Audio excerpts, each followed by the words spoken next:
The fire extinguisher. So, who can tell me, in the home, what is the greatest danger of them all? Chuzaka. Well, dogs are dangerous for us, but what is very scary for us and for humans? Fire! Huh? Where?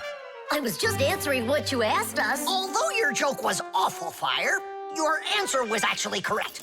Nothing can be worse than getting caught inside a house on fire. Don't know much about chemistry, but I can handle circuitry. That's an interesting idea. I have to try it out. And that's why every Pack-A-Mat has a fire extinguisher inside of it. And how do you turn them on? Well, I'll show you at the end of the lesson. Nolik, listen, yell fire. How come? I just want to find out how the professor turns on a fire extinguisher. Forget it, Fire. I won't do it for you. Fire! Huh? You again! I was joking. It's a stupid kind of joke, and I want you to leave right now. Actually, I should call your parents to discuss this terrible behavior. Fire is no joke at all. Remember, never fool with fire. Of course, you should never play with matches or with lighters. Everybody knows that. But those aren't the only things that can cause a fire inside of a house. So can a stove or a fireplace. And don't forget electrical appliances, like electric burners, space heaters, and irons. If you act carelessly around any of these appliances, they can cause a fire. And we should never forget to take extra special care with sparklers, candles, and fireworks. Sparks can jump off of them and set fire to highly flammable things like paper, wood, or cloth. So, what do you do if a fire suddenly breaks out? That's right. You call the fire department by dialing the number for all emergencies, 911.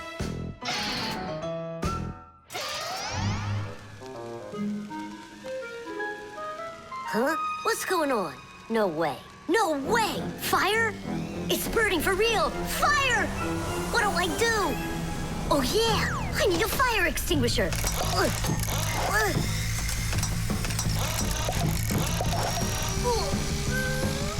Where are you? And that's how a Pack-A-Mat can become a fire extinguisher. Do you understand? We understand. There's a fire! It's over there! Enough! You don't know when to stop fire. I'm not joking this time. Please believe me, it's there. Nice try, Fire. Oh, look, he even used smoke this time. No, Simka. That smoke's from a fire. Uh-huh. I'm sure that this time it's for real. It's the truth. I swear I'm not lying. This time I think it's true. He's not joking. We've got ourselves a real fire here. Tula, Simka, turn off the soldering iron. Uh-huh. Got it. Be careful, kids. You have to stay back here away from the fire. And what can I do to help? Take out your fire extinguisher.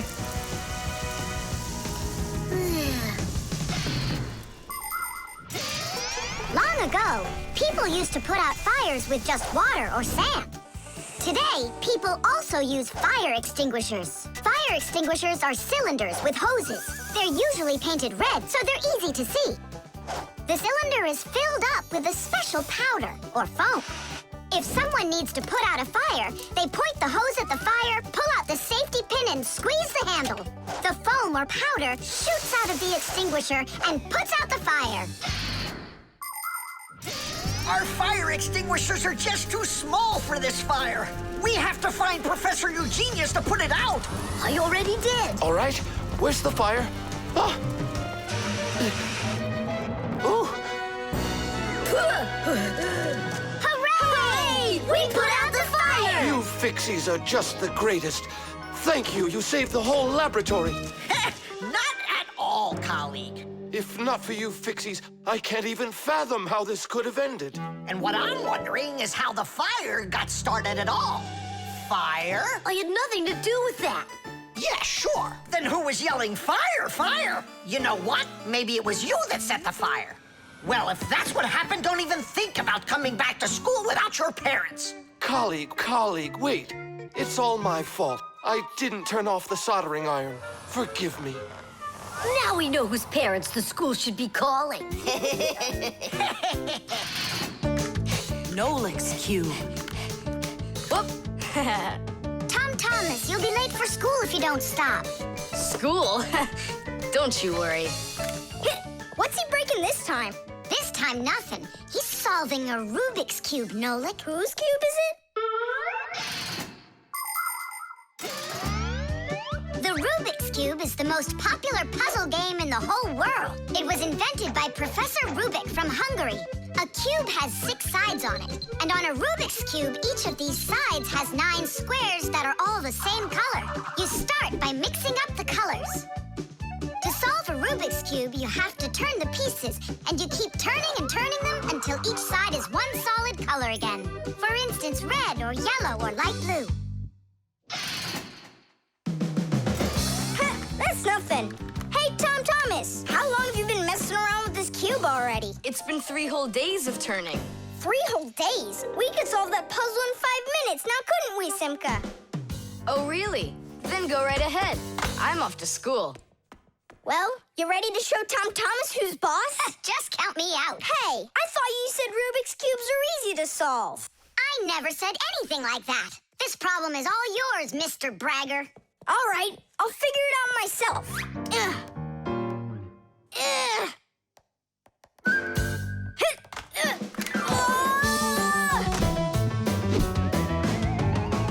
Hey, Nolik, looks like you've got a problem. Oh, hi, Fire. No, I'm good. Just solving this Rubik's Cube. Yeah? Can I do it with you? What, you can do it? Of course I can. How hard can it be? You'll see for yourself. Try getting all the red squares on one side. Piece of cake. Now hold it tight. Great, I'm with you.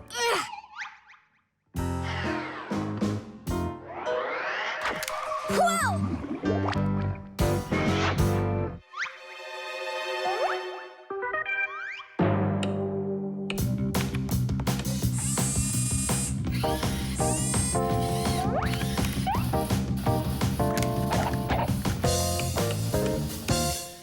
You mean like that? Class. And what about this side? What? This side's gotta be all blue. Okay, let's go fix it.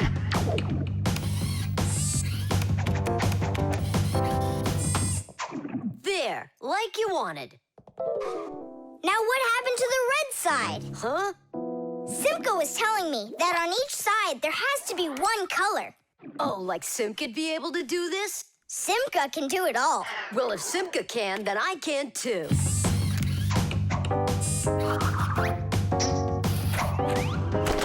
Oh! Fire! You busted the cube! I didn't bust it. I took it apart. Now let's put it together. And not just any way, but the right way. Puzzles are toys, games, or problems that force you to use your mind in a clever and creative way. Take a labyrinth, for example. In a labyrinth, the challenge is to find the one way to get through a series of tangled corridors. Another fun puzzle is a jigsaw puzzle. Here, you need to put together a picture out of many little pieces. For this, you need to not only pay attention, but be patient. And there are all sorts of puzzles for the computer. One popular computer puzzle is Tetris. In Tetris, different shapes fall down the screen, and you have to think quickly to get them to line up into rows. And solving puzzles isn't only a great activity for people, it's good for Fixies, too. That's right, puzzles are like exercises for our brain. There, all done. Nolik, you better hurry, because Tom Thomas is on his way home. Hi there, Simka. Just take a look at this. We did it. I can't believe it. How? Oh, it was a piece of cake. Simka, Nolik, I'm back. Well, I'm out of here. Ciao! Woohoo! Wow, you really solved it. It was Nolik. Nolik, you are cool. So how? You see, first you break it apart into all of the pieces, and then you put it all back together. No. That's cheating. You gotta turn the cube, not take it apart. Now I'll solve this cube, honestly. I don't think you can. Why, so sure? I glued it together. How come? So you'll stop straining your brain with it. Now the cube will always be the right way. But if it doesn't turn, it's not a Rubik's Cube. Well, yeah. Now it's a Nolik's cube, right? The team. The first period is almost over. Tom Thomas's team is leading 2-0. There's no getting around the difference in class. Simka, pass it to me.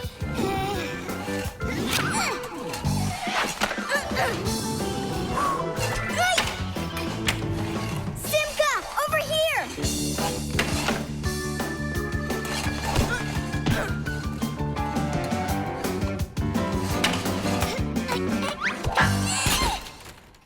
Goal! 3-0. And that's the end of the period. Time for the teams to take a break. This isn't a fair game. There's 6 of these guys and only 2 of us. Go ahead and call your classmates. I'll still outscore you. You sure about that? Uh-huh. Well, Tom Thomas, you asked for it. Young Fixies take classes and study just like human kids. But Fixie schools are quite a bit different than schools for people. To begin with, there are no more than 10 students in a room. In Simka's class, for instance, there are 6, and the children don't study in one place. On one day, the lesson could be inside a refrigerator, the next day in a computer, and the day after that in a vacuum cleaner. This is the best way for Fixies to learn all about them and put their new knowledge to the test. But the most important thing is that they have to learn to work as a team and help each other. Stronger Fixies helping weaker ones, and older Fixies helping younger ones. This is a must for Fixies, because appliances are so very big that if we didn't work as a team, we little Fixies could never get by. As the second period is about to begin, our full team comes to the ice. Huh? Introducing the engine of our class, Fire! My motor's roaring. And now the brains of our class, Digit! Okay, what's the score? Now here is the spirit of our class, Tula! Could I be our goalie? And here she is, the face of our class, Verda! And oh, what a cute one. So you want to quit, Tom Thomas? I'm not afraid of you.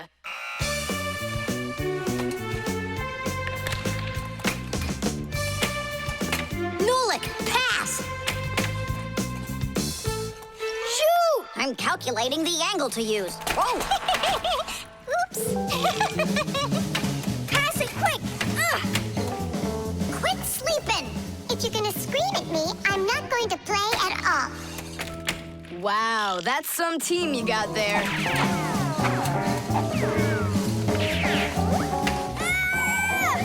6-0. It's a blowout. Now the intermission before the final period. We're missing something here. I can tell you what. You mean confidence? Calculations? Elegance? I know speed. What's missing here's teamwork. Simka, you're right. It's one for all and all for one. Then here's what we're gonna do. We got it!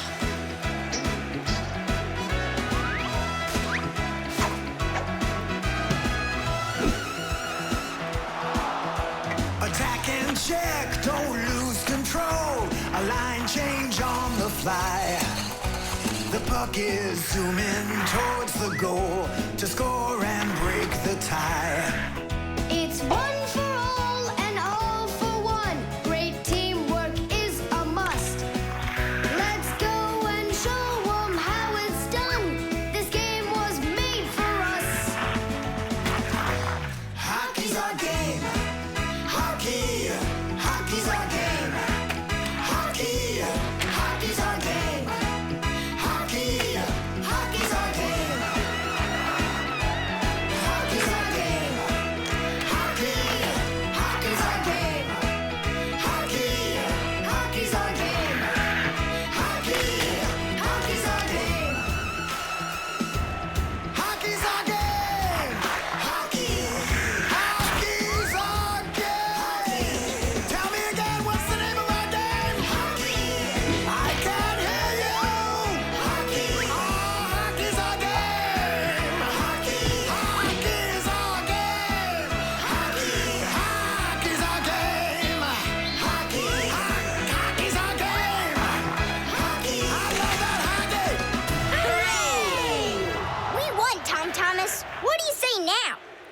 I get creamed like that? 'Cause you're by yourself here, and we are a team! Team!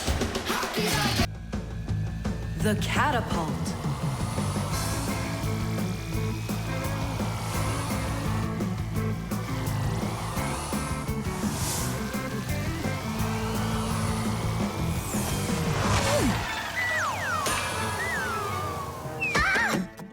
What was that, huh?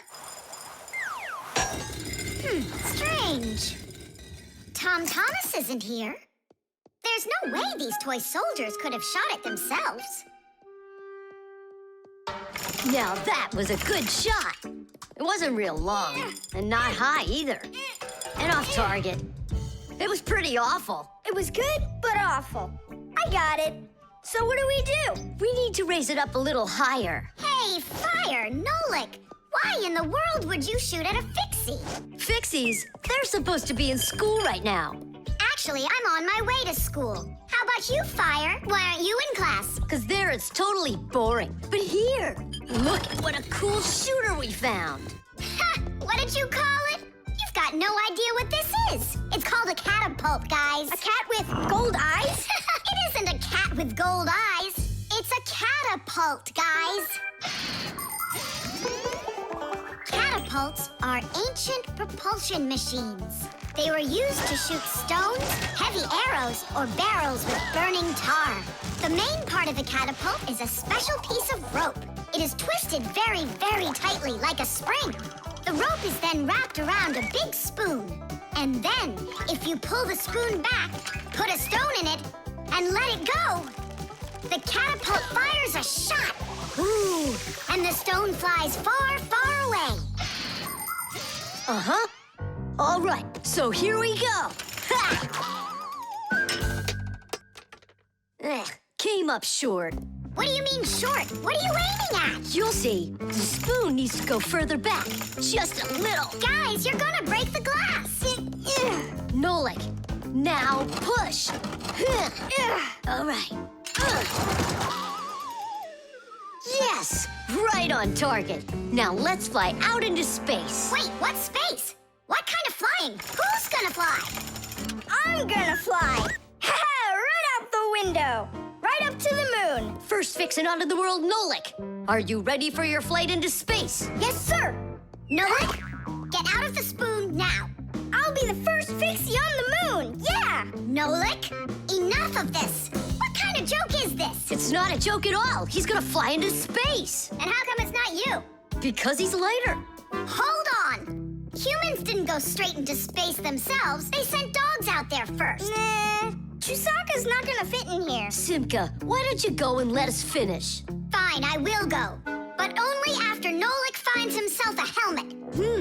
You're right about that. I'll go find a helmet.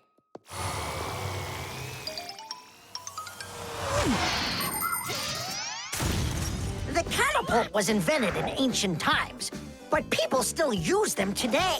Only now, instead of launching stones, catapults are used to launch jet airplanes. You see, the runway on an aircraft carrier is quite short, so catapults are used to help the planes move fast enough to take off. Catapults can also be used to save the life of a pilot.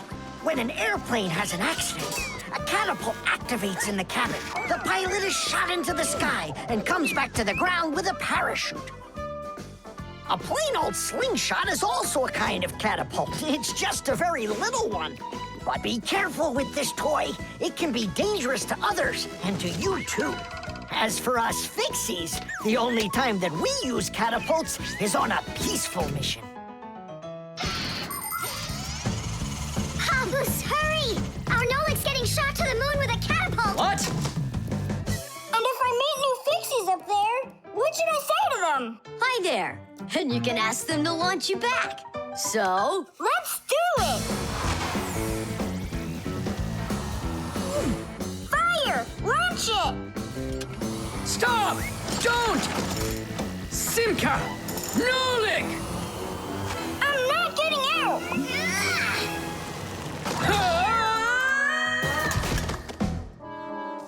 Whew! We're alive. Hooray! He flew all the way. Who flew away? To the moon? No, just a bit short. It's not our fault. You're just heavier than Nolik, and that's why you came up short. Papoose, maybe we can try one more time. What? Ugh. The stain.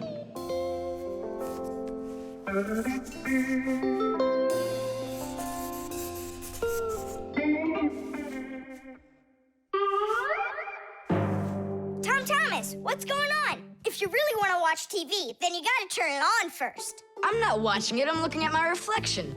I'm working on a self-portrait. And which shelf will you be painting in your shelf portrait? It's not a shelf portrait, it's called a self-portrait. It's when an artist draws or paints a picture of himself. Of himself? Ha! You think you've got muscles like this superhero I see here on this paper? How can I see exactly what my muscles look like? And anyway, let the artist do his work. Tom Thomas, your shirt! There's a spot! Oh no! Wipe it off, quickly! It's even worse, so now what? What we really need is Marcia. Ordinary dirt can be cleaned off with a brush or washed off with water. But there are stains that are not that easy to get rid of. Stains from fruit need to be soaked in hot water first. Blood stains, on the other hand, should never be washed in hot water. You can clean stains from paint or rust as well. Only for those, you'll need to use a special stain remover. But stain removers should only be used with the help of a parent or other adult that knows how to use them safely. Hey, I know a great way to do it. What do you use to get rid of pencil marks? An eraser.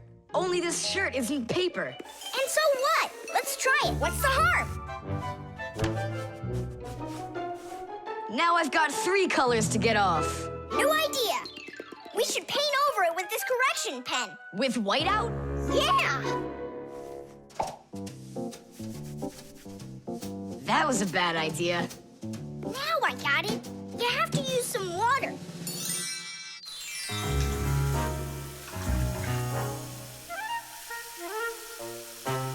The wash should be better, don't you think? No, you can't wash whites with colors. And you've got a white shirt with colors all over it. Then how about if we try some more water? How much more can you use?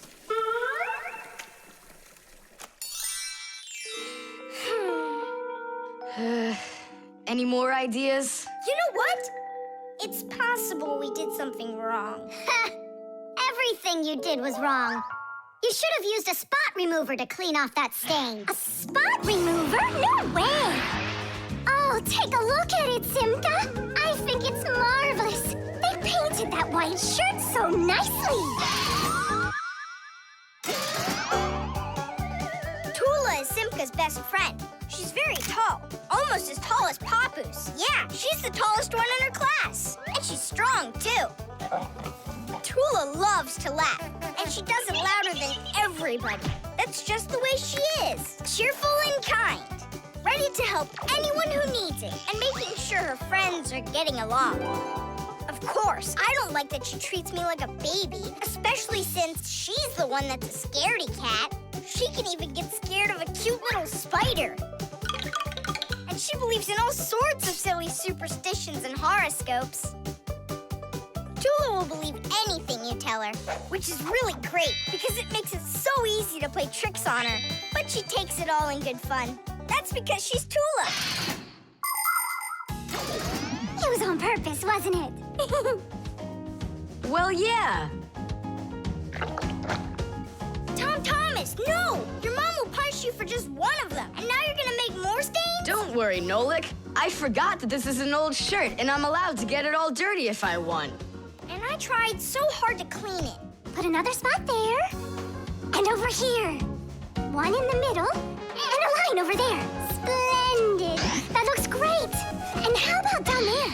Wow, it's like fireworks. Splendid. There's a name for this style of painting, and properly speaking, it's an abstract painting.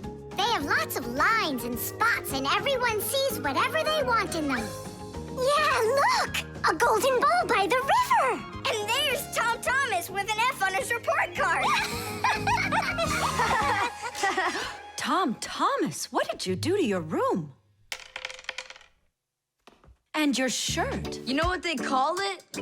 It's, abstract art. There's something good in it. I like it. Abstract art. Isn't it great? Ah, my little artist. The wires. Quiet down. Get ready for your lesson. Be quiet. Quiet down, please. Oh, it's so hot here. In today's class, we'll learn about... Whoa! What was that, huh? It must have been an earthquake. Yeah, it was an earthquake. Hooray! Sorry there, Professor. Ooh, I have to find an outlet so I can plug in this fan. Ooh, it feels terribly hot. It sure does. Well, keep looking. You'll find one. Now then, where was I? Oh, right. Today... No, it's impossible. In this whole laboratory, there isn't one free outlet. Look at this. Just pull out one of these wires and then you'll have a free outlet. I can't. I fear I could pull out a plug for something important. Volt himself would get all tangled up in these wires. Whew. Don't worry about it, Professor Eugenius. We'll find a free outlet for you. That's right, my colleague. A cup of tea will do you good, so just go relax.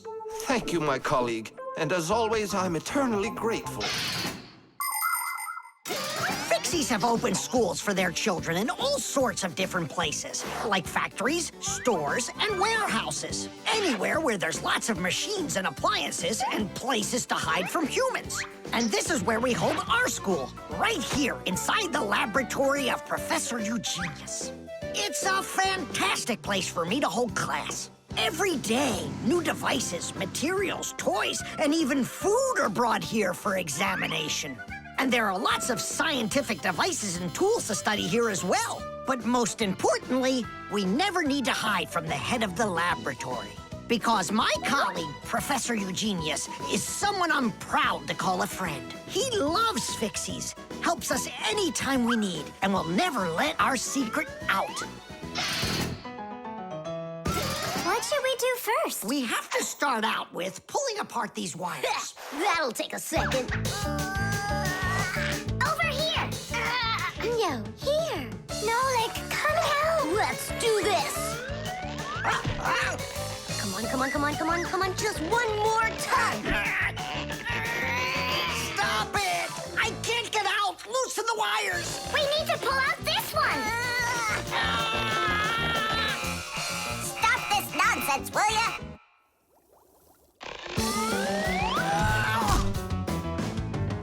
Thank you, Digit.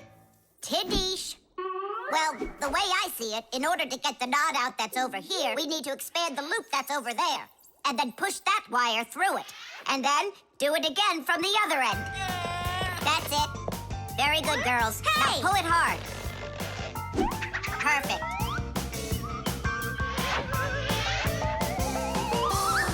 Hey, check it out. This green wire up here isn't plugged into anything. Then no one's using it. So that means we should go and pull it out from the outlet. Got it. Tiddish! Verda, here's another wire that isn't plugged in. I found another wire no one's using. I mean, Simka and I found it together. Nolik, why are you so upset? Because you guys are doing all the work. How about this wire? Nobody's checked it yet. Really? Oh, wow! What? Did you find some treasure, Nolik? Uh-huh. There are 6 free outlets under here. Great! Now Professor Eugenius can plug in his fan, and his kettle, and even his soldering iron. To get electricity to a device that doesn't use batteries, you need to plug a pair of wires into an outlet. But it's important not to let the wires touch one another, or the electricity can burn them out. That's why wires are covered in plastic or rubber, so the electricity won't pass from one wire to the other, or to us when we touch them. So always be very careful with wires. And never, ever touch a bare wire. You could get killed by the electric shock. Oh, what would I do without my wonderful friends? Thank you. Sorry. I wanted to. I should go. Go ahead. That's a great idea. And we'll start our class. What were we talking about? All about wires. Well, it looks like our class is over. Time to go play. The draftsman. Pew! Huh? What? Hi there, Tom Thomas. What are you drawing? I'm not drawing. This is called drafting. What's the difference? Tell me, is that a circle? Sure is. And that? It's a circle, too. Only it's a rounder one. Of course. That's because I drafted it with a compass. And now I've got a real target. So now I'll load my dart gun. Whoa! Why'd you shoot that thing at me? It was the gun.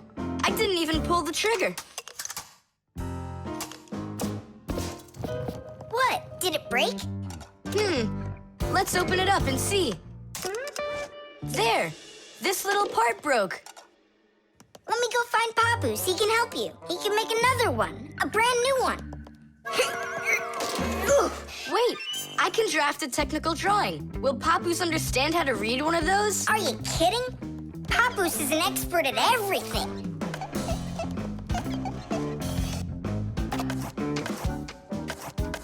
Done! Wow, Tom Thomas, you're a real technical drawer. A draftsman, Nolik. That's what they call it. Try drawing a perfect circle by hand. Can't do it, huh? Well, with the help of a drafting compass, your circle will turn out great. Just put the needle point in the center and turn the compass, and it's done. A compass is only one of the many different tools for drafting. For example, if you need to draw a straight line, use a ruler.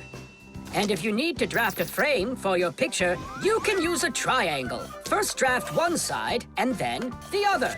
And then to finish your frame, just turn the triangle upside down and draft the two remaining sides. You'll get a perfectly squared frame. There are also drafting instruments for making curved lines. They are called irregular curves, or French curves. But actually, now people use computers more and more for drafting technical drawings. Papoose! Huh? What happened? We really need your help. One of the parts broke in Tom Thomas's dart gun. Could you make it? What kind of part exactly? Look, here's a technical drawing. So, you even got a technical drawing. Very good then, let's take a look at it.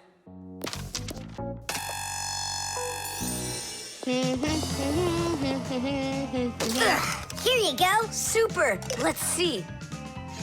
It's not gonna work. You see, it sticks out here on the side. I need to draft another technical drawing.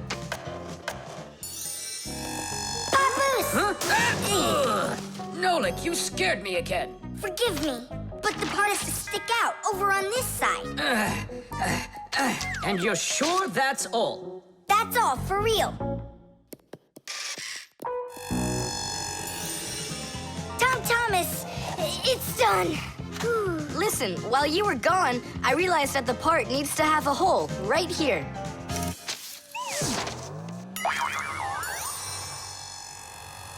Papoose? Again? Sorry about this, but there's a hole in this thing, too. A technical drawing is a special kind of drawing. It has to precisely describe the thing that needs to be made. To do that, the drawing must be very accurately drafted and include all of the measurements. And that's not all. If the object is complex, it must be drafted from at least 3 sides, including the front, the side, and the top. You see? The object object looks different from every side. So if you don't want to work over and over again, learn to draft correctly.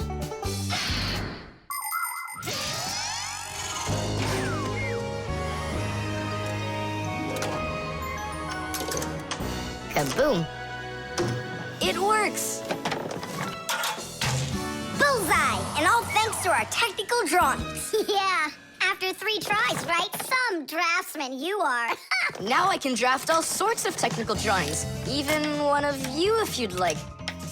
No, don't bother. Hey, Great. that tickles. Now do me a favor and turn. Hey, what are you doing there? Just stop. What's going on? Now I think I got it. It's done. And what's that circle for, huh? That's the top view. You know what, Simka? That's what you really look like from up here. Nolik, take this over to Papus. He can use it to make another Simka. No thanks, Tom Thomas. For me, 1 Simka's enough. The video call.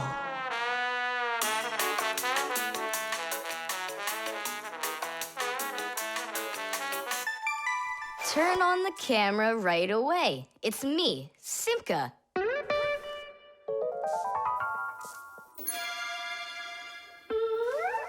Just as I expected. Nolik, why aren't you in school?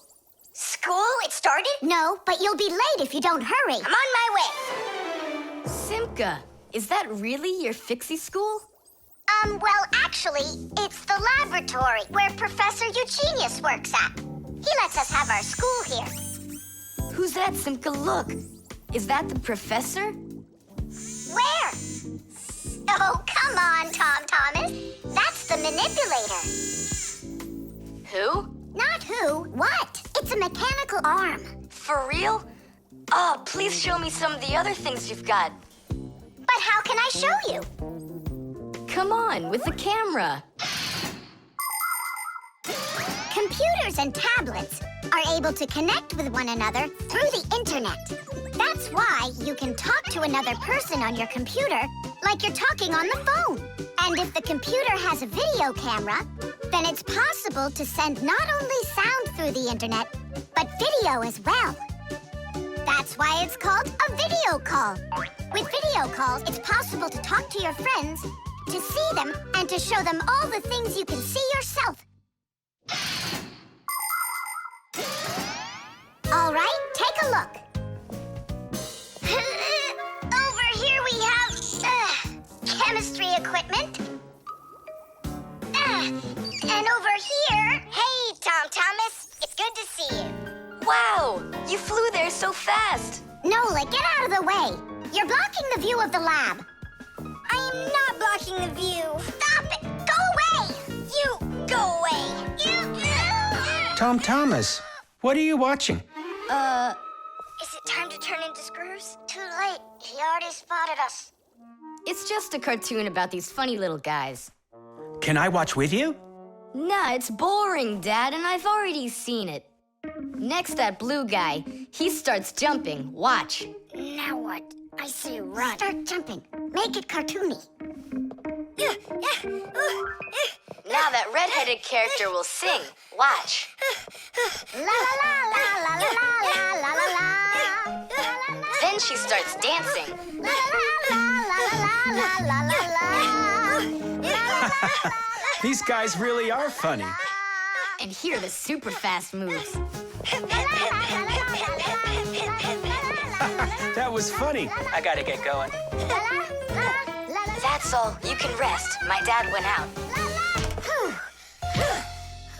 I'll get you, Tom Thomas. What are you doing over there, huh? Watching a movie. But why on my computer? Sorry, Professor. Yeah, will you forgive us? So how is it any good? Uh-huh. It's a super funny one. Really? Yeah. You see that boy there? He's gonna start waving his arms around like a maniac. He also crows like a chicken. Cock-a-doodle-doo! And now the boy's gonna go in and chew paper.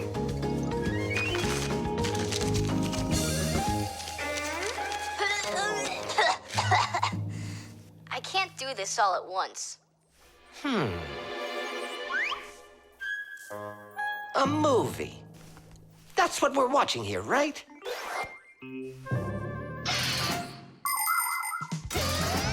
People have always been interested in seeing what's going on outside of where they are.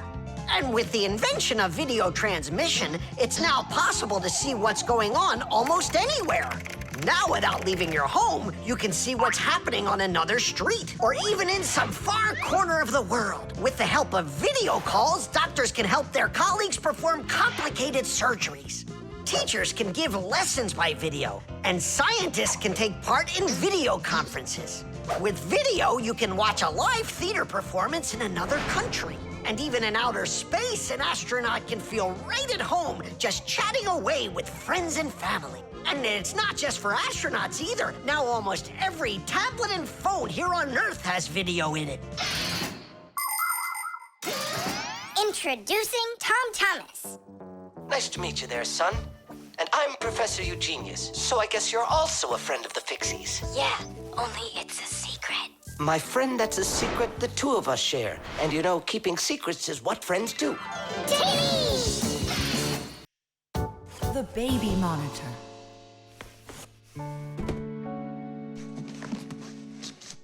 Oh, it's my old baby monitor. On. Check, check. Checking. 1, 2, 3. Checking. It's working. Why don't we give it to the Johnsons? They just had a baby the other day. Oh, this is mine, and I'm planning on using it.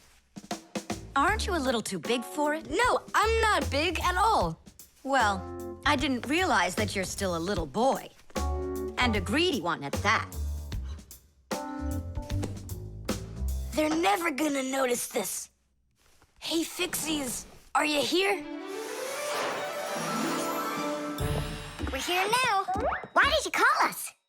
I gotta show you how I turned into a mind reader. I find that just a little hard to believe. Okay, then I'll show you. I'll leave you alone, and then you'll hide this button wherever you want. Then I'll come back and find it. You got it. So where's a good hiding place? Well, we gotta think of one.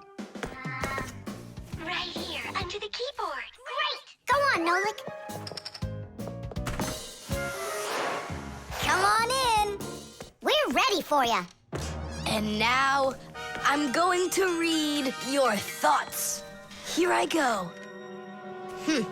You hit the button here. Look. Ta-da! He really does read minds. Oh, that was a lucky guess. Bet you can't do it again. Well, I bet you I can. We're gonna have to be sneakier. Verda, she's the most beautiful girl in our class. She knows it, too, and doesn't hesitate to use it. She can even be a bit sneaky, like when she needs help with her homework. Then Digit suddenly becomes her best friend. But if she doesn't want to carry her pack-a-mat, she'll say, "Fire, please help me. You're just such a strong Fixie." But all us boys like her just the same. Digit does, and Nolik does, and I guess I do, too. Although, I really like Simka more. Or maybe Verda. Or both of them. I haven't decided yet. Verda can be difficult and even bossy sometimes. But one thing I know for sure, Verda's a good friend. A friend that'll always come help. Well, that is if she's able to pry herself away from the mirror. I think that we should throw it down into this pencil cup. But then we concentrate on another place. That is good, but it won't work, Fixies. Come on in.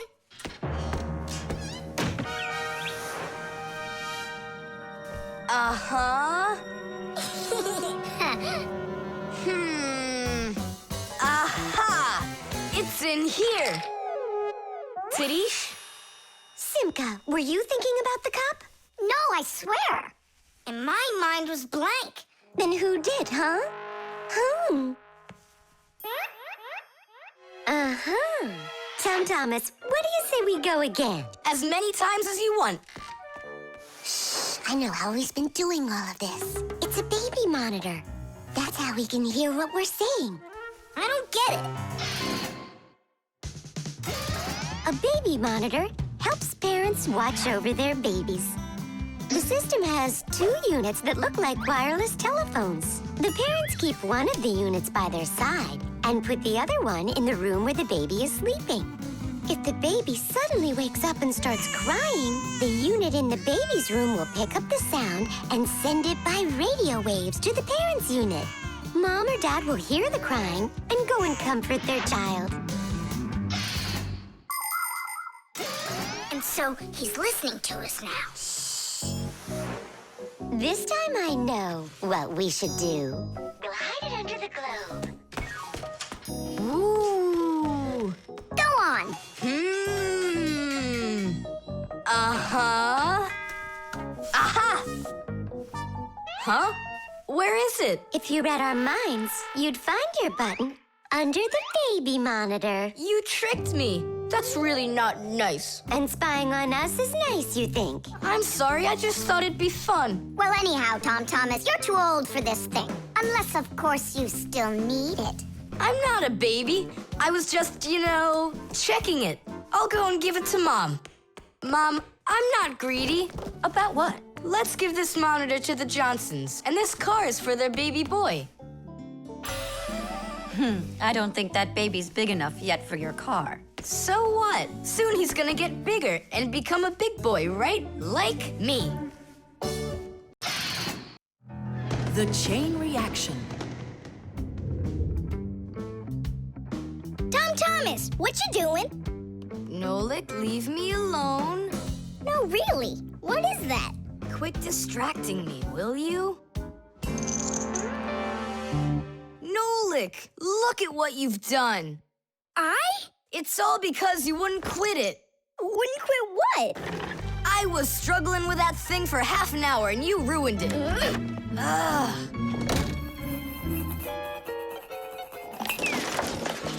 Whoa! Ah! Oh! Hey, Tom Thomas, can you hear me? Tom Thomas, let me out!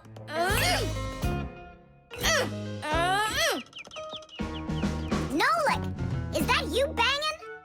Yeah, And how did you end up in there? none of your business. Why are you so rude to me? 'Cause I feel like it. Oh, yeah? Enjoy sitting there. Well, who needs you? Goodbye.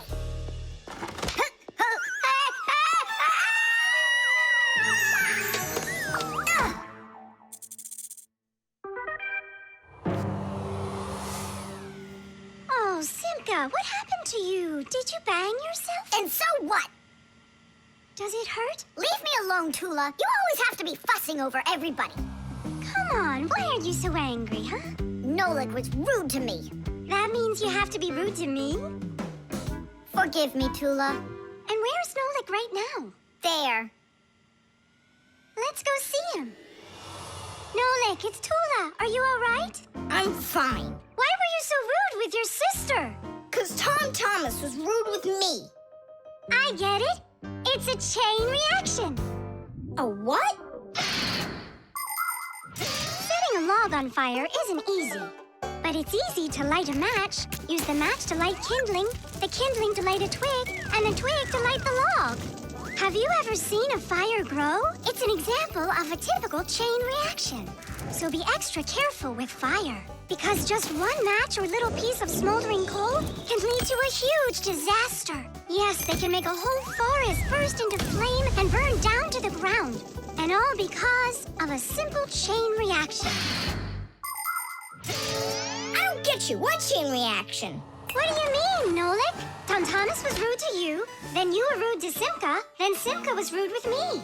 So there it is, a chain reaction. Yeah, and the rudeness was like a little spark. It just spread and spread and spread like a forest fire. Will you forgive me, Simka?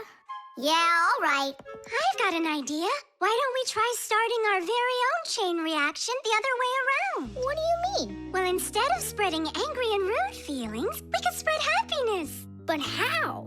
It's simple. All we need to do is smile and say nice things to each other. What a great idea. We could work together and fix Tom Thomas's mood. And I know how. Come help me pick up this domino, will you? Everything in the whole universe is made up of atoms. Particles so extremely small that you can't even see them through a microscope. But when a tiny atom splits, it makes a tiny explosion. And that explosion can start another explosion, and another explosion, and another. And now you've got a chain reaction. And that's how a lot of tiny explosions work together to make the gigantic explosion of an atomic bomb, the deadliest weapon known to man. But atomic energy can also be used for peaceful purposes. For example, nuclear power plants use this energy to produce electricity and hot water. And nuclear-powered icebreakers can break through the thick Arctic ice so ships can sail on their way. There, all done. Nolik, bring him in. And now we're gonna teach Tom Thomas how a chain reaction can work to make you feel really good. He's coming. On your marks, now. What's going on? No, really? Tom Thomas, watch this.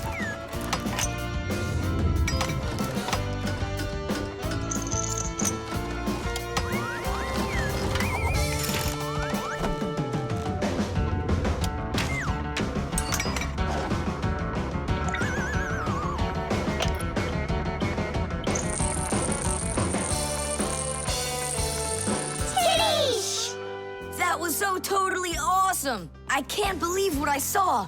How did you do that? It was just a chain reaction. What?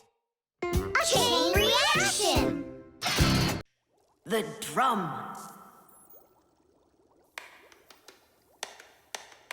Now, let's turn it on. It's buzzing. You hear it? I would love to. But the only thing I can hear is Nolik's banging. Nolik, what are you doing? I'm rehearsing my solo. Nolik's the drummer in our rock band. Didn't you know that? Why don't you go and rehearse somewhere else if you wouldn't mind? Yeah, all right. I just can't work like this. Nolik, stop it, please. Oh, my head is just splitting. Professor Eugenius, will you come to the laboratory? There's something very strange in there. What? I'm hearing some kind of awful sounds. You are? I think it's a ghost. Back from the dead. Don't you worry about ghosts, Lisa. I'll check what it is. So it's you making the racket. What? I'm just rehearsing. Well, what is it? Don't worry, it's just a piece of equipment rattling. You know what you should do?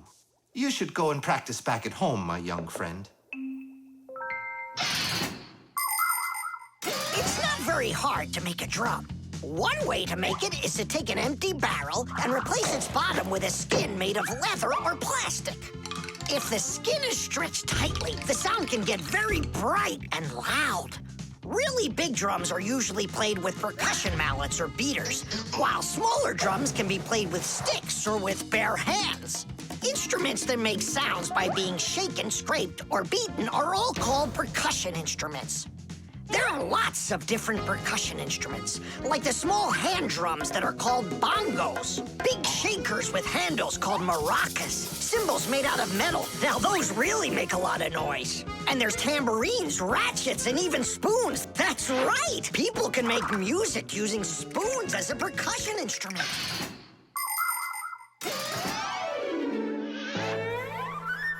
Tom Thomas, do you think I could practice my drumming here? Yeah, go ahead. I've just got some homework to do. I can do that, and better than you can, too.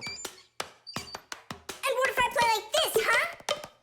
Then I'll go like that, or like that. Ever since I had decided that a drummer's what I want to be, there is nothing that I won't bang on, 'cause the world's a drum to me. So I bang on radiators with a spoon, the clock goes boom, bam, bum. Maybe someone will take pity and they'll buy me my own drum. Bang it, bang it, bang it, boom, bang it, boom, bang it, boom, bang it, bang it, bang it, bam, bang it, bam, bang it, bam, bang it, bang it, bang it, bum, bang it, bum, bang it, bum, bang it, bang it, bum, bum. Bang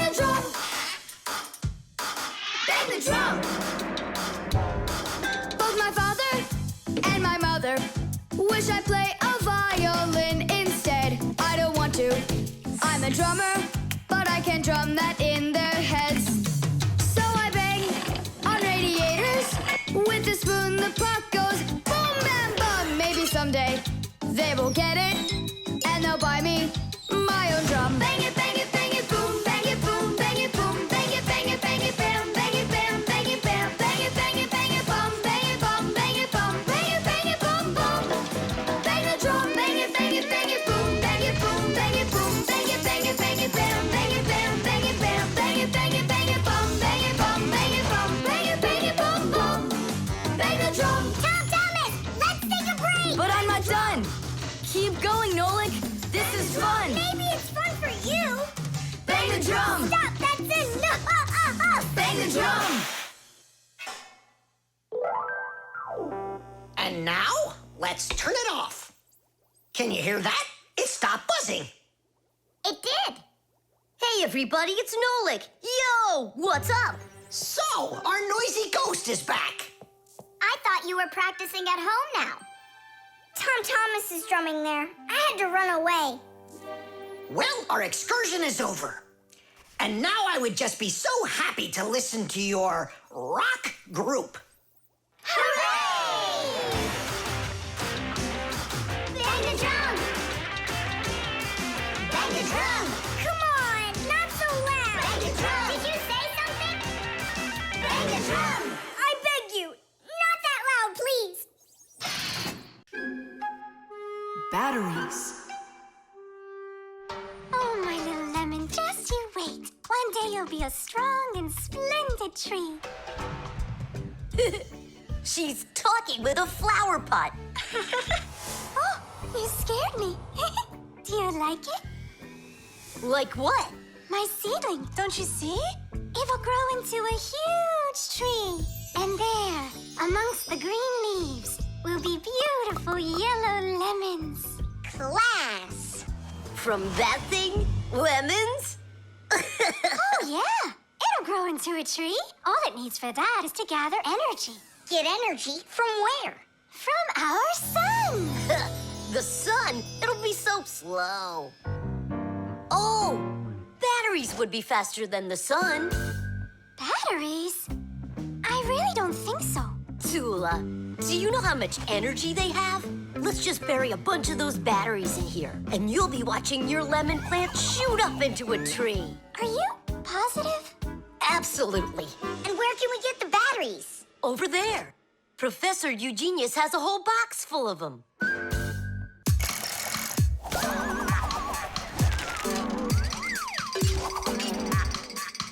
Batteries, batteries. We use them every day and need them by the ton. Batteries, batteries. They give power to appliances so they can run. Batteries,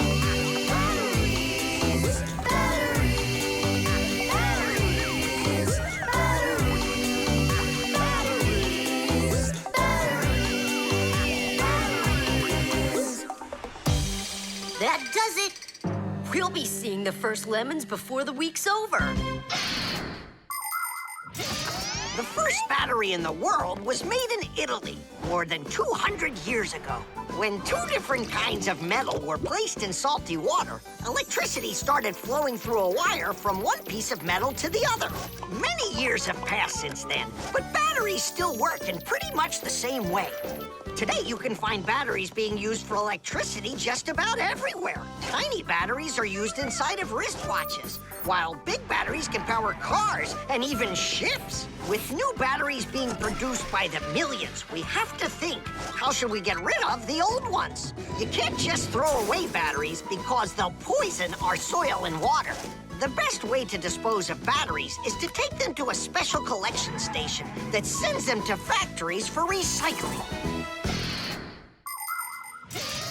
Yes, it's a terrible idea to bury batteries. You can kill any plants that are growing there. And this is the very reason why Professor Eugenius puts all of his used batteries in that box over there, so he can dispose of them properly. Hey, where are they? Oh, my seedling, we harmed you. What? Where are the batteries? They're in flower pot. How come? So the lemons would grow faster. From the batteries? Who came up with that idea? It will die! Hurry! We gotta go save it! The soil's contaminated. We've got to find a new home for the seedling. But where? Over there. There's a pot with healthy soil. Let's do it! Batteries, batteries. They come in different sizes, shapes, and colors too. Batteries, batteries. Could be yellow, might be green, or maybe red and blue. Batteries, batteries, batteries, batteries,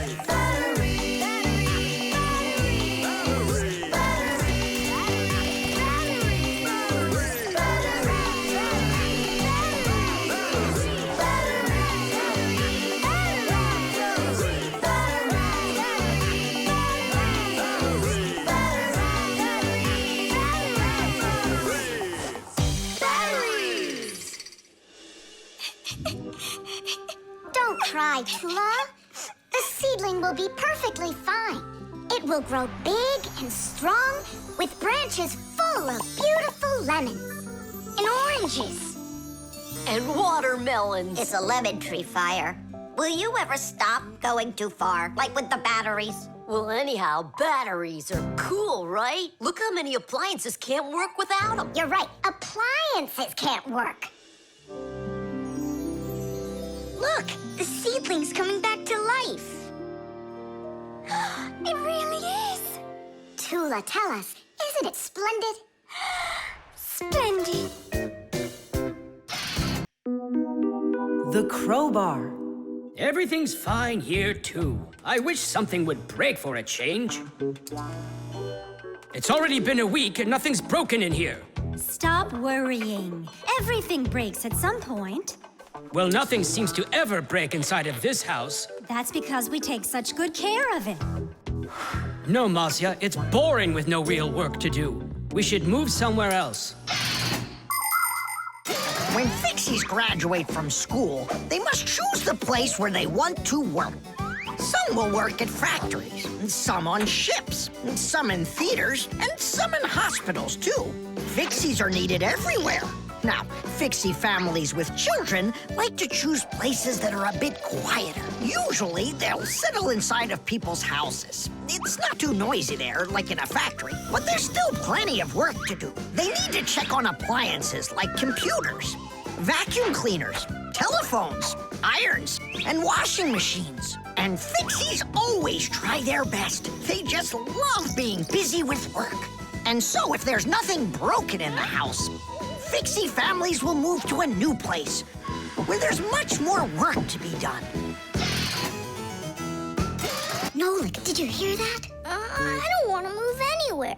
But think about the kids, dear. They've got their school and friends here. Do you like this friend of theirs? A human kid playing with Fixie kids. You know as well as I that it's just not right. All right, then. If nothing's broken down before the end of the day, that's all. We gotta move. Oh, no, I can't. Tom Thomas comes home the day after tomorrow, and we'd be gone by then. Pull yourself together. And I won't see him anymore at all? Nolik, I have an idea. What idea? If something happens to break down before the end of the day, then we're not moving. But what if nothing breaks? Calm down. We're gonna make sure of it. Simka, you're a genius. But how can we make sure of it? We're going to use a crowbar. A crowbar is powerful and simple. It's nothing more than a heavy metal bar with either sharp or flat ends. It can be very helpful for breaking through concrete or ice. It can also be used as a lever to root out a tree stump or move a boulder. If one end of the bar has a claw cut into it, then it's good for pulling out nails. Yes, sometimes the simplest tools are the most powerful ones. Do we have that tool? We've got our pack-a-mat, and it's got everything. Yay! In gadgets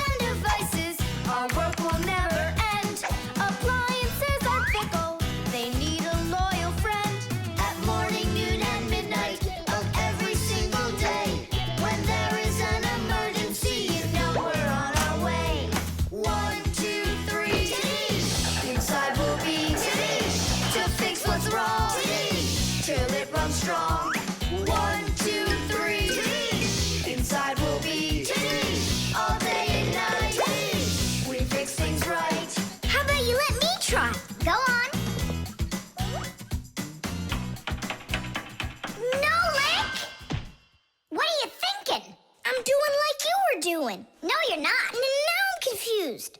First off, whatever you break's gotta look like it broke all by itself. Oh, I gotcha. And second, you gotta break it in some way that can be fixed later. Did someone say something needs fixing? Or am I hearing things? Papus, we just found out that the television's broken down. Are you sure? Yeah. And one of the keys on the keyboard is stuck. For real? For real. And the clock's not running either. Oh ho! Masya, our life is getting back on the right track. Should we fix them? Yeah, what else? We are the Fixies. We live to keep on working, and work for us is fun. So we'll just keep on working, cause our work's never done. And deep inside of gadgets, if you look when it's dark, you might just see us race around like multicolored sparks. 1, 2, 3, Tadish! Inside we'll be Tadish! To fix what's wrong, Tadish! Till it runs strong. 1, 2, 3, Tadish! Inside we'll be Tadish! All day and night, Tadish! We fix things right. Tadish! Oh, that was a lot to do.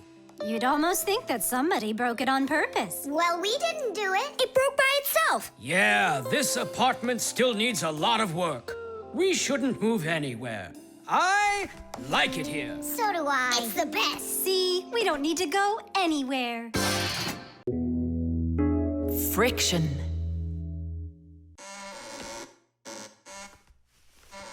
Oh, Thomas, that door of yours squeaks terribly. Yeah, and it's not easy to open either. Well, that's because the hinges are rubbing. That's why your door is not working right. How can I fix it? Just reduce the amount of friction. How? With some oil on the hinges. I can do it for you because I've got a pack-a-mat. All right. Simka, can I help you? Sure you can. Wear the pack-a-mat, all right? Friction is the force that tries to stop something from sliding or rubbing smoothly against something else. Rubbing can make things wear out quickly if there's a lot of friction. If you want less friction, you need to put something on the parts that rub against each other, like oil. There are special kinds of grease used to keep clocks and wheels turning smoothly. And for skis, a special kind of wax can be used to make them go even faster. That's it. Now the top hinge. It's all done. Go ahead and check how it's working. It's not squeaking. I told ya. You guys are the best. I gotta go. Go where? I'm gonna go sledding. Maybe you'll take me with you? Sorry, Nolik. You don't have a sled to ride on. I'll see you later. Simka, should I grease the saucer? What for? It'll slide down the hill just the way it is. Ah, okay then. Wait here for me, Nolik. I'll be back real soon with a surprise for you. Yeah, oil's slippery. I know what I'll do.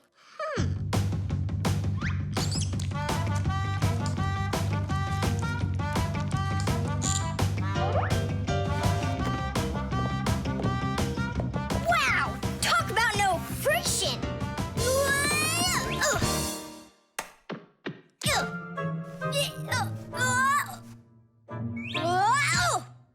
Hey, anyone? Help! Simka! Nolik, are you all right? Just stay where you are. I'll be right there.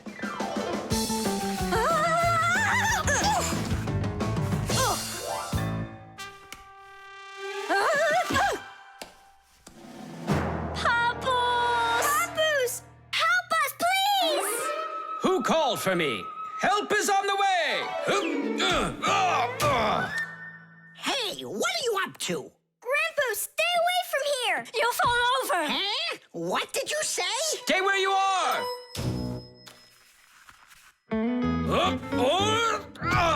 What happened here?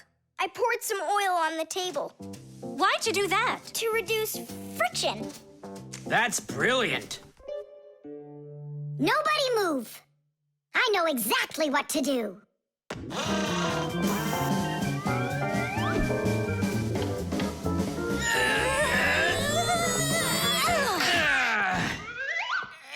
And what was was the problem you had with the friction? I want to see all of this oil gone in 5 minutes. Engineers are in a constant battle with the force of friction. They want less friction so that cars will run faster and their parts will wear out less quickly. But just imagine what the world would be like if all of a sudden there was simply no friction at all.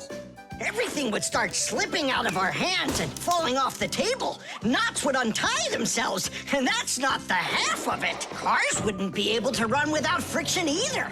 Wheels would spin around and around in one place, unable to grab onto the road. We wouldn't even be able to walk. Because when we walk, we move forward by pushing off the ground with our feet. And how can we do that without friction? We can't. So now I think you can see why it's not so bad to have a little bit of friction in our lives. Whew! We cleaned it. But it's still so stinky. Nolik, I completely forgot. I promised you a surprise. Look! What is it? I made you your very own saucer for sledding. Oh, that's great. Only, what good is this thing without snow? Nolik, hey! Look what I've got for you. Snow? Yeah. Is it real snow? Really? Yep. Now you've got your very own hill to sled on. This is great! What an awesome surprise! And you don't need oil to make it go quickly.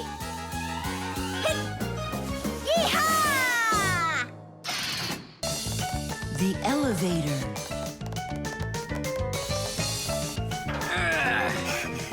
Grandpus, Marcia, we gotta hurry! How come? Tom Thomas is going to see the circus.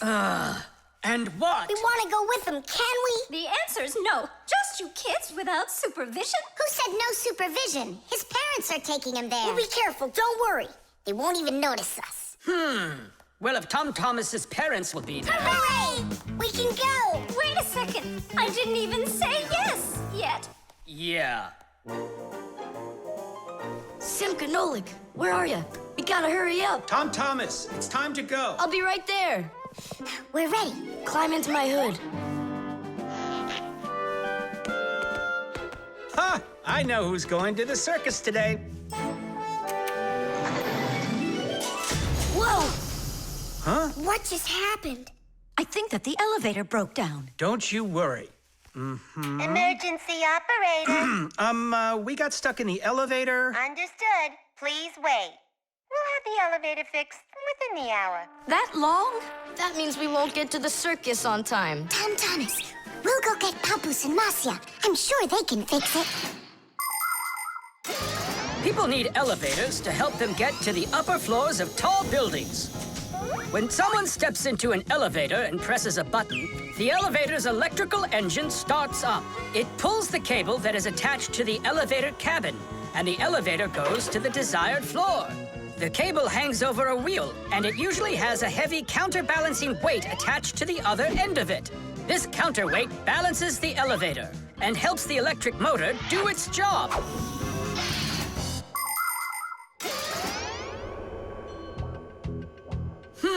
I wonder what the reason is.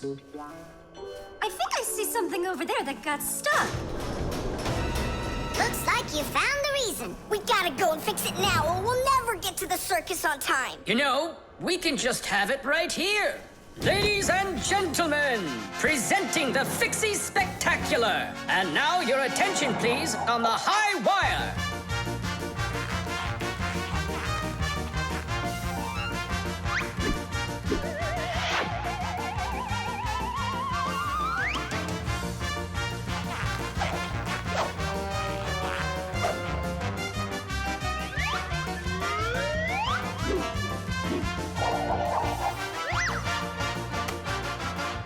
Whoa! Just don't look down. Then I'll close my eyes and I won't look anywhere at all. Ow! And now we bring you our very own aerial gymnasts. Hoop,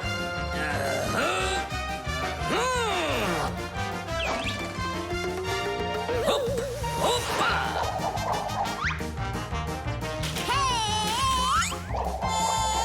Yep. Hoopa.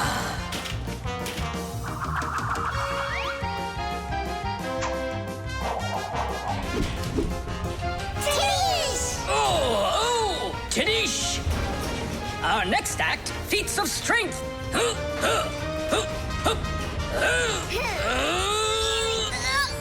won't come out. I know how to fix it. With a death-defying circus act. Point your eyes up. Marcia, where are you going? Up to the electric motor! Do you know the right way to behave yourself inside of an elevator? First of all, small children should never get into an elevator by themselves. They should only go in with their parents or other adults they know well. When getting onto an elevator, the adult should always enter first and then the child. When it's time to get out, it's the other way around. First the child leaves, and then the adult. If you are taking a dog onto an elevator, make sure its tail and leash are completely inside, so they don't get stuck in the door. And there's one more thing. If the elevator suddenly stops for some unknown reason, don't try to break out of it yourself. Press the button that calls the emergency operator and wait for help from the elevator repairmen. Or the Fixies. I reached the motor! Turn it on! Oh, they fixed it. That was quick. Now we'll make it on time. There was no need to worry. Stop! It's way too high. Tom Thomas went to the circus without us. There's no need to get that upset, Nolik. Our circus is as good as theirs. Right, Papus? Of course it is. Thank you. Thank you, to who? What do you mean who? The elevator repairman. The oven.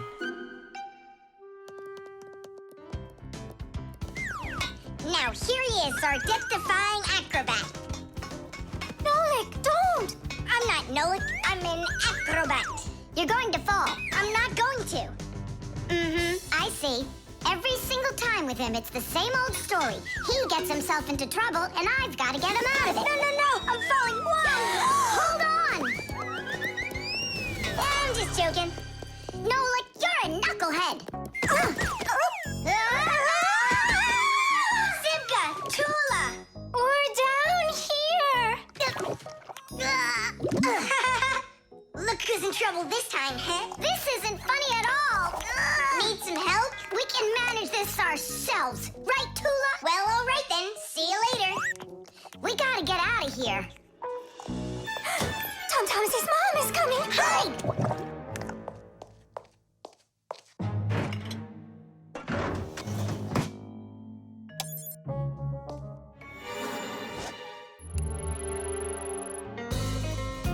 Hi, Tom Thomas. Hi, Nolik. Are you up for a ride? Because this train's leaving the station.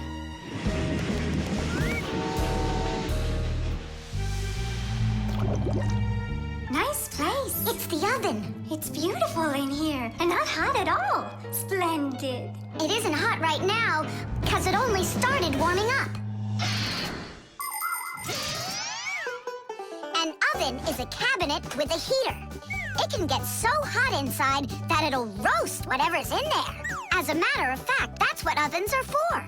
People roast meat inside of them and bake things too. Some ovens burn gas for heat and others use electricity. They have special electric coils that get red hot and heat everything that's inside the oven. So be careful around ovens. A hot oven can burn you very badly.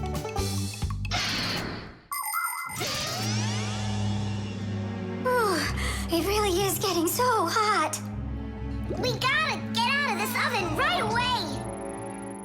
Simka, we're about to get roasted in here. Yeah, inside of a fresh-baked Fixie cake. I don't want to. You think I do?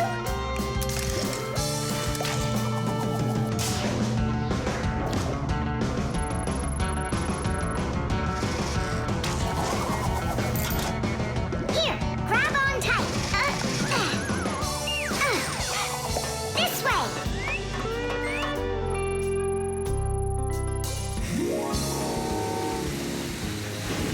Be careful, you'll fall off. You're just like Simka. She told me the same thing, and then she was the one who fell. Right into the batter. Together with Tula. What? They both fell in the dough? Oh, yeah. And they're probably still stuck in there, too. Tom Thomas, the cake's fresh out of the oven. Do you want to try some? Where could they be, huh? I don't know. Maybe they're inside the cake. They could have turned into screws. We gotta find them. Hey, what are you doing? Eat. Stop playing. Hey, watch out. You could break your teeth. The first ovens in ancient homes were nothing more than simple fire pits where people cooked on hot coals. Later on, the stove was invented. Every house had a stove made out of stone, clay, or cast iron. People would burn wood or coal in them. These stoves produced enough heat to make soup or bake a cake. And then in the 19th century, the gas stove was invented. Gas stoves are much more practical than wood-burning stoves. 1 second and the gas is burning. A few more minutes and the water's boiling. They're very convenient, but they can also be dangerous because if the pipes aren't in good condition, there can be an explosion. Today, there are also stoves and ovens that run with electricity. They use electric heating elements for frying, boiling, or baking foods without fire at all.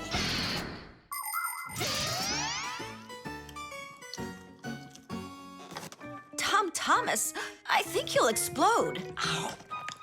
But it's so incredibly good. I just can't stop eating it. Keep chewing, Tom Thomas. That's as much as I can chew. Hey, what are you guys up to? Up to? We're trying to save you. You're not in the cake? Then how come I was eating all of this? I hate cake. Maybe it's because that's what good friends do. Yeah, he's a good friend who's got a really good appetite. The camera.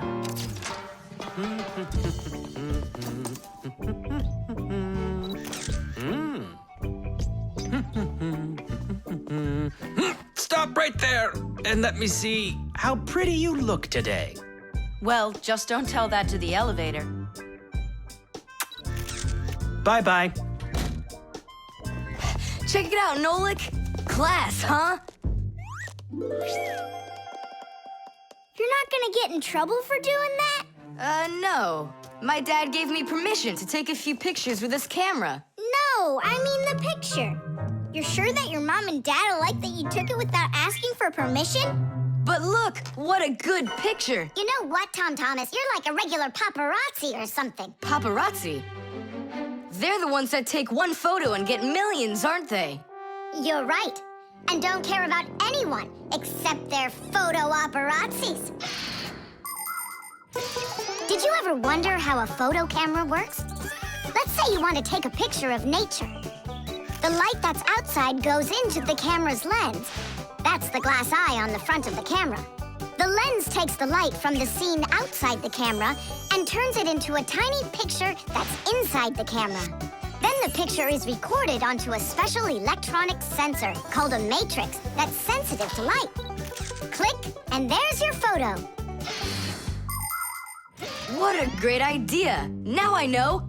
I'm going to be a paparazzi. Hey, what about your promise? What promise? To never take a picture of us. We're a secret. Stop. Hey, relax. I'll delete them all later. Tom Thomas, stop this right now. I won't until I get a photo of you. Nolik, let's run.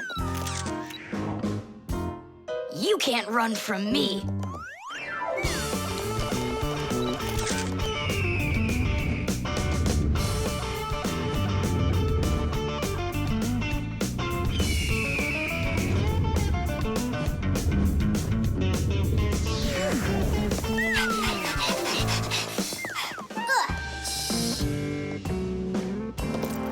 Chusaka? Aha! I've gotcha. The story of the century. The monster and its prey.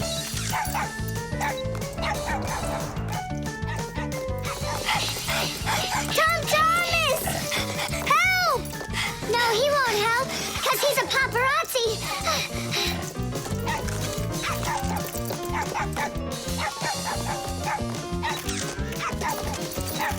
Yes! I got it! That's my best photo yet! What's What's all this noise about? Awesome shot. The first cameras were invented almost 200 years ago, but they worked very slowly. If you wanted to have your portrait taken, you'd have to sit still for a whole hour. After film was invented, cameras got much faster, and it became possible to take about 10 pictures a minute. On a piece of film, everything appears to be backwards. Black parts of the picture are white, and the white is black. It doesn't look normal until the picture is transferred from the film to a piece of photographic paper. Now people shoot pictures with digital cameras that work without any film at all. You can look at what you shot instantly on a screen to see if you like it. And if you don't like it, you can try shooting another one. And today, you don't even need a separate camera to take pictures. Almost every mobile phone has one.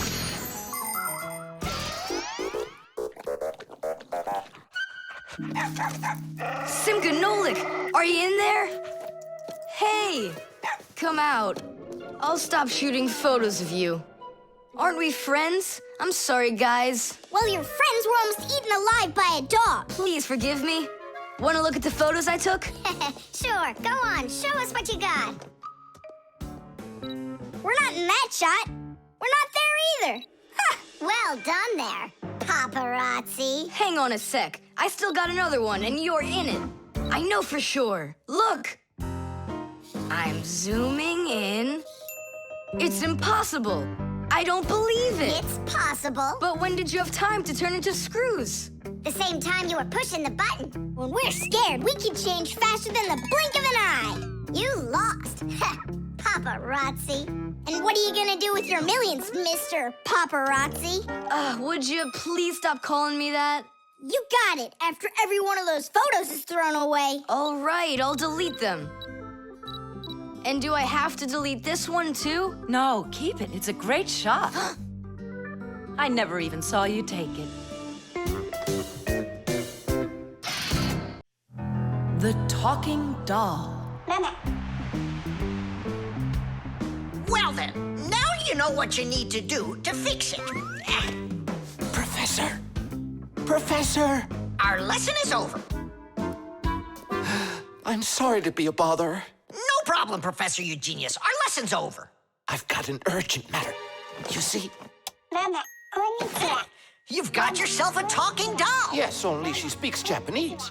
The problem is I've been asked to get her to talk in English. We can teach her. It's a new technology. I'm puzzled. Don't you worry. We'll figure it out, Professor. Thank you, my colleague. You're always there when I need it. What would I do without you?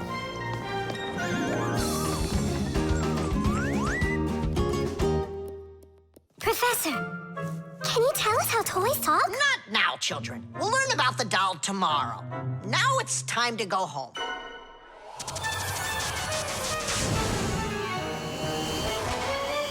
I already know everything about that doll. You do? Changing her voice is so easy that anyone can do it. How? Here, come, I'll show you.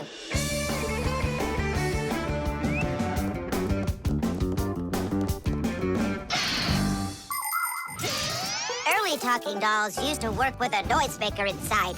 When the doll was turned over, air inside the noisemaker got pushed through a squeaker at the end of it, making a noise that sounded like the word mama. Mama. Funny. Today, the noises are recorded onto an electronic chip that's part of a little player inside of the doll. Just press a button, and the sounds start playing. So now dolls can say much more than just mommy or daddy. They can say anything at all.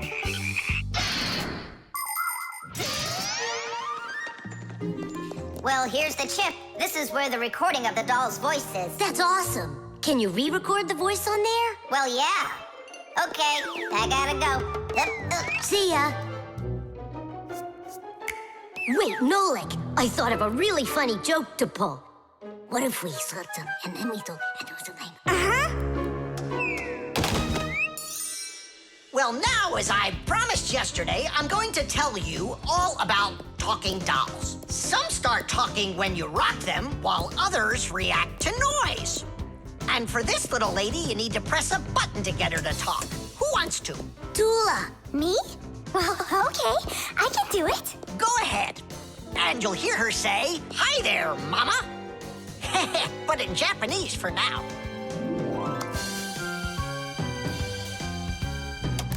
Tula? Is that Japanese for hi there? Tula! Why are you hiding a picture of Digit in the alpaca mat?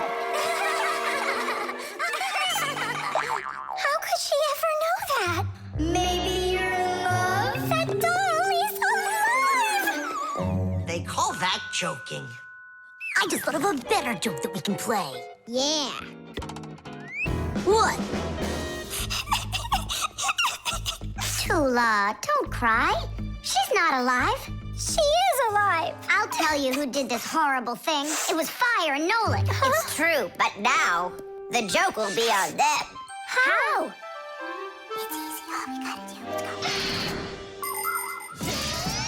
The smartest Fixie in our class is Digit.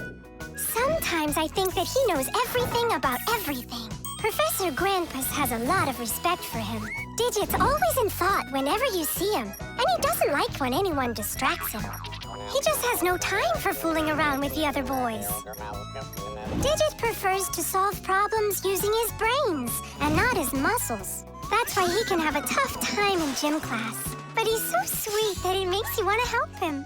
To tell you the truth, Digit isn't always great fixing things with his own hands. But no one understands technology better than he does. If something breaks, Digit can always figure out exactly what's wrong with it and the very best way to fix it.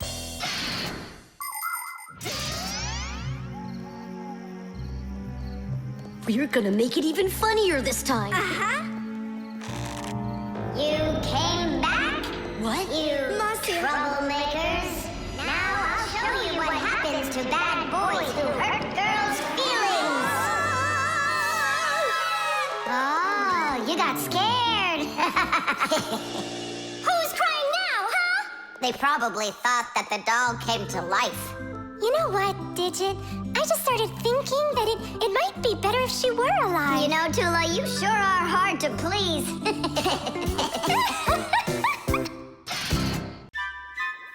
The chick. Ah, Professor Eugenius is making breakfast. Only the eggs will never get cooked at this temperature. What are you doing? You can't heat up these eggs to temperatures that are this hot. Why can't you?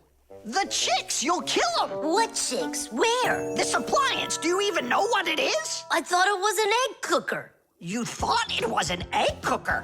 Listen up. I do not want to see you around this thing. Not anywhere close. Got it? I won't get close to it. But Grandpus, we don't even know what this is for.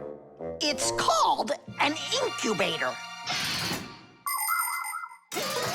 To help her chicks hatch, a mother hen sits on her eggs for a long time, keeping them warm with the heat of her body. An incubator is a device for hatching chicks that is used in place of the mother hen. It's always nice and warm inside, just like under a chicken's wing, but not too hot. An incubator can even turn the eggs so they get just the right amount of heat all over. Chicks that are hatched in an incubator are no different from the chicks that are hatched without them.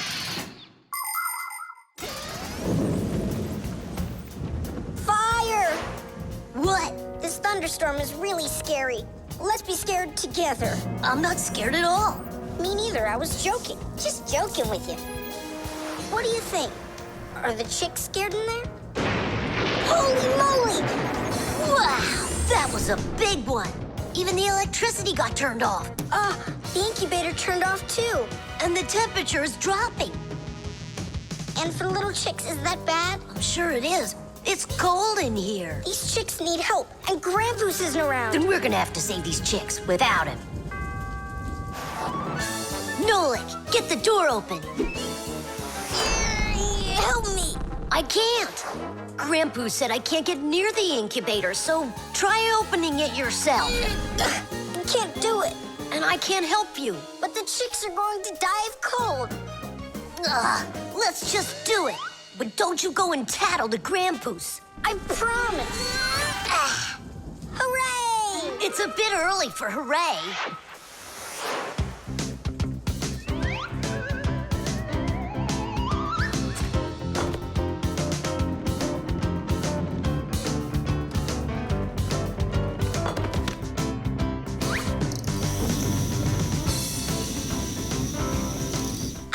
candle? Yeah, we'll warm up the chicks with the fire. Class.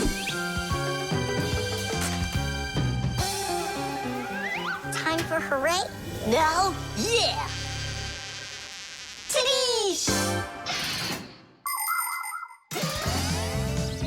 Like sparrows, ducks, storks, and ostriches, all birds lay eggs and sit on them to help them hatch. And it's not only birds. Other animals like snakes, crocodiles, and even turtles have babies that they hatch from eggs. To protect their children, they try to hide their eggs, like deep in the bushes, in the cracks of rocks, or in the sand. By the way, roe is also little eggs, just without the shells. From this fish roe, little hatchlings are born that will grow into big fish. And from tiny frog roe, tadpoles hatch that will then develop into full-grown adult frogs. And you've heard of dinosaurs, right?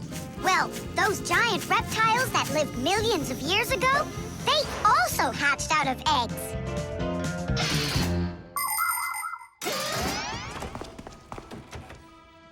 What happened to the electricity in here? It's a blackout from the thunderstorm, I guess. This is just awful. My incubator. Someone lit a candle, and the temperature is normal. So who put the candle in there? Tell us right now. Nolik, don't be a tattletale. It was me. By yourself. By myself? Of course yourself. I wasn't allowed near it. Well, yeah, he wasn't allowed near it. All by yourself. Then well done. You saved the chicks. Our hero. So, Fire, follow his example. And you, Nolik, accept our heartfelt thanks. Look inside. They're starting to hatch. All right, Fire. Come take a look. Now I'm allowing you.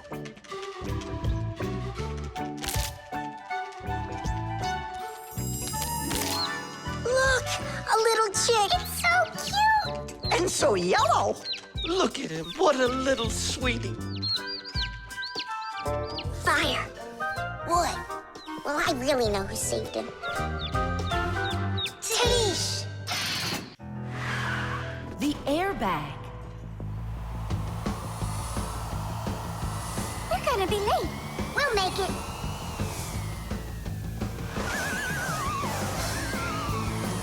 Whoa! Oh, wow.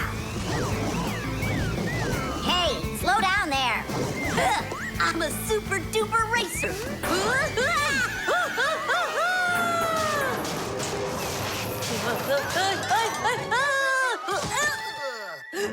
Well, Fire. Again risking your life.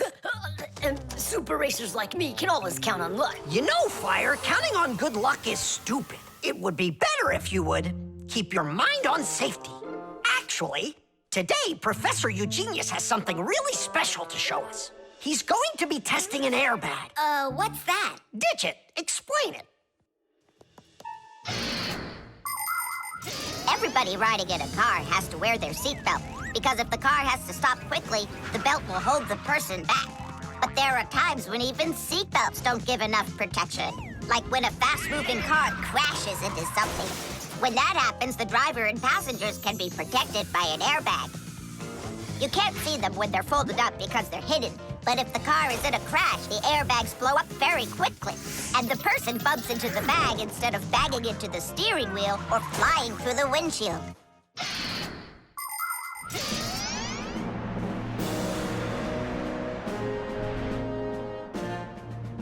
Here I come. And once again, when something dangerous must be tested, Professor Eugenius tests it on himself. But Grandpus, aren't you scared that it won't blow up with air? Don't worry about the air. A 3 and a 2 and a 1.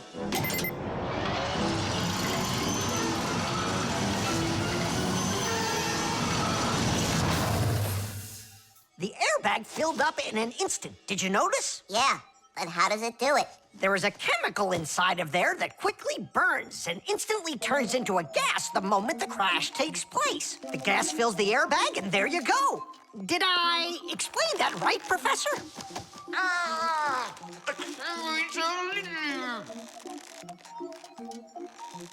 We've got to get him out. Stop! We'd better call for help.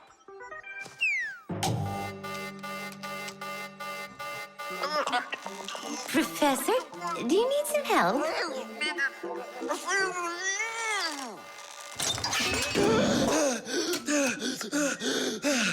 Thank you, Elisa. Sorry to take you from your work. You're free to go. Professor, how did you manage to press the button from way over there? I managed to hit it on the fly.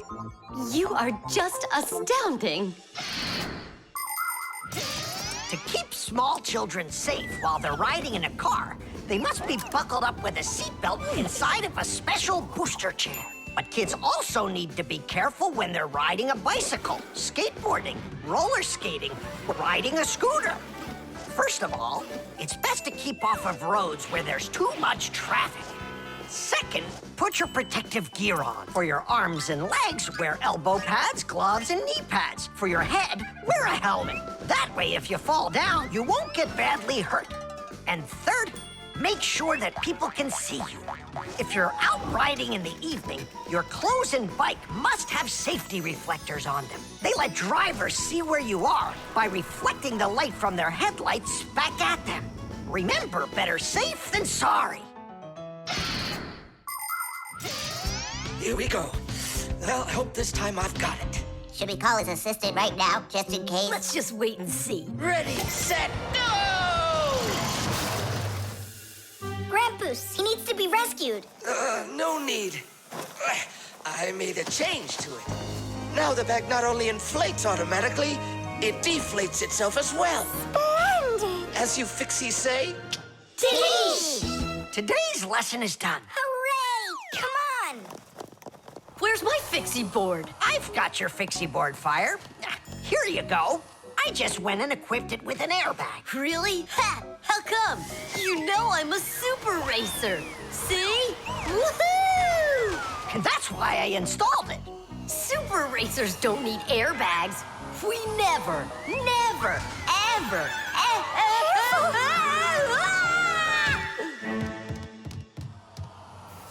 Oh, wow! Is that airbag cool or what? It's a very original design he used there.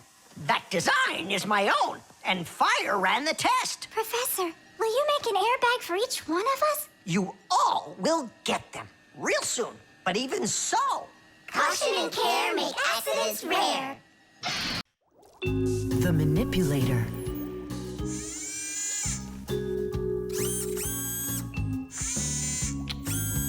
well, what do you say, Professor? it couldn't be any more accurate. Our manipulator works just perfectly. Good, so that means that we're free to go. Great, see you later. All right, finally. Now it's our turn to experiment with that manipulator. And do you know how to operate this manipulator? Why do you think we were spying? A manipulator is a kind of mechanical arm that people use for difficult or dangerous work. To control a manipulator, humans use a remote control or a joystick. The operator gives the command, and the mechanical arm grabs and moves the load. Some robotic manipulators don't even need to be steered by an operator. They're controlled by computers and can work without people being there at all, even on the moon.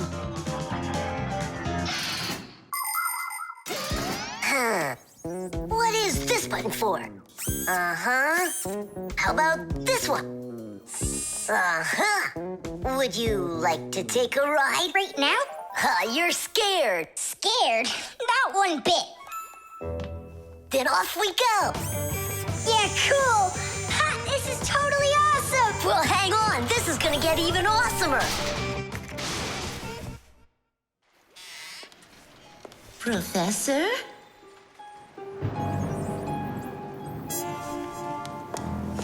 Strange. What made this ladder just fall over? Ah! Am I crazy? Or someone here? Oh, calm down. Calm down now. Poor Elisa. Yeah, you're completely overworked. Whoa! Ah! Who's here? Achoo! Hang in there, Nolik. I'll get you out of there.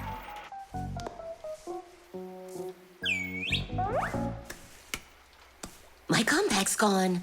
Oh dear, what's going on? Ah! Stop this nonsense right now, or I'll call the police on you. I don't believe in ghosts. I don't believe in ghosts. I don't believe in... Ah! Where are you pulling me? I'm going to faint. I'm warning you. That's all. Goodbye. Ah. Throughout the world, humans use manipulators for all sorts of work. In factories, manipulators are used to lift and move heavy loads. They can also hand out the parts needed for assembly or even attach these parts themselves.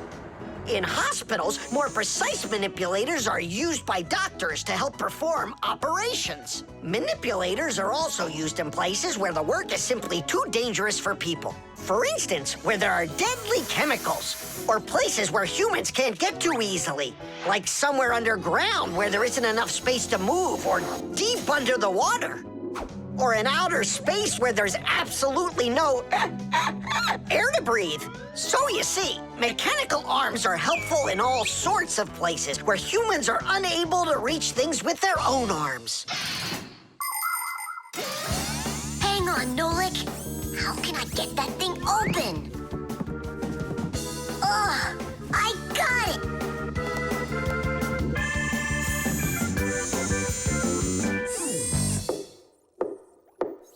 Yes? Who's there? Ah! What's going on? Achoo! Nolik? What are you doing in there? Achoo! We just took a little test flight. Is this yours?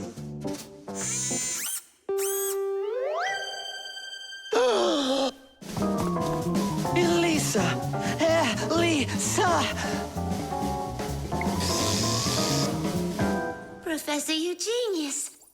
I was attacked by a crazy arm. The manipulator. It's your imagination. Look, it's come back. Stop, I'm telling you. Professor Eugenius, it heard what you just said. Calm down, it's okay. It was a little malfunction, but I took care of it. You are just astounding. And don't think that I'm through with you. With me? With you? No, with the manipulator. Let's go, Elisa. Yeah, let's go, Professor. Great job, Fire. And why fire? Achoo! The tools. Hang on. There are these really cool things that I want to show you.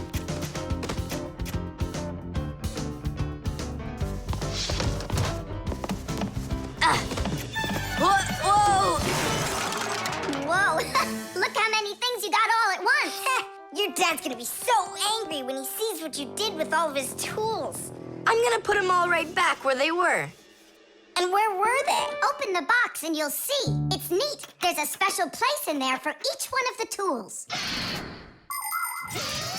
Try hammering in a nail or drilling a hole with your bare hands.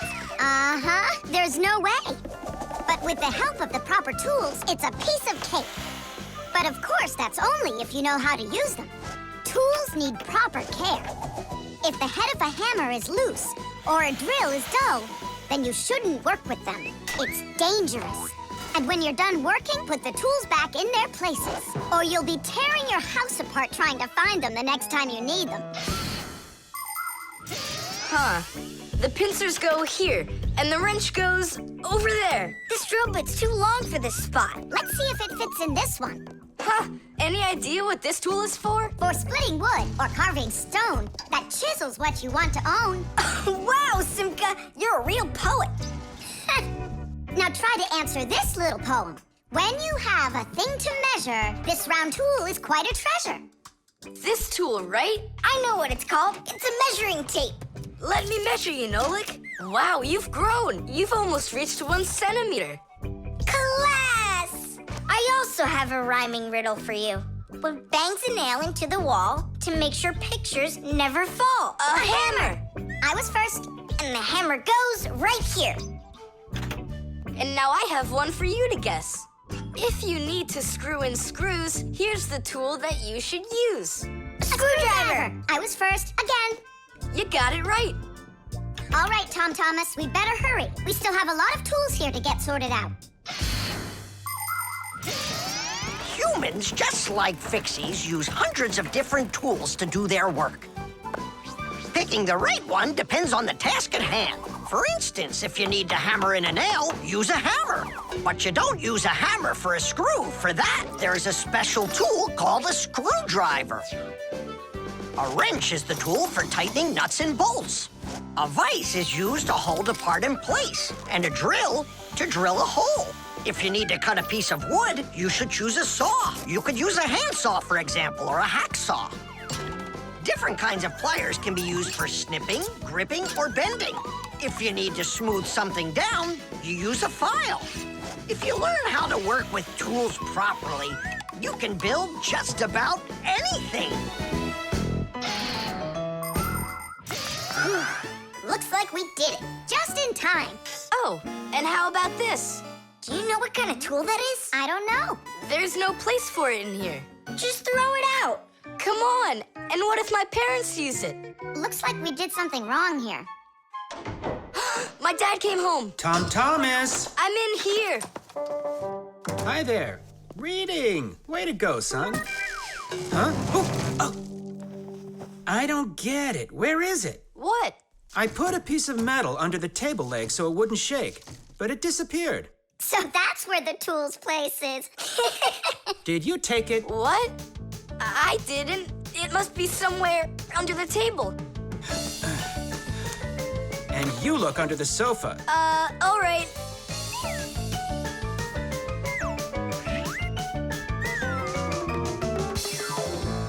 What do you think he wants? He wants us to get that metal thing out of his dad's box. Come on, let's go. You got it.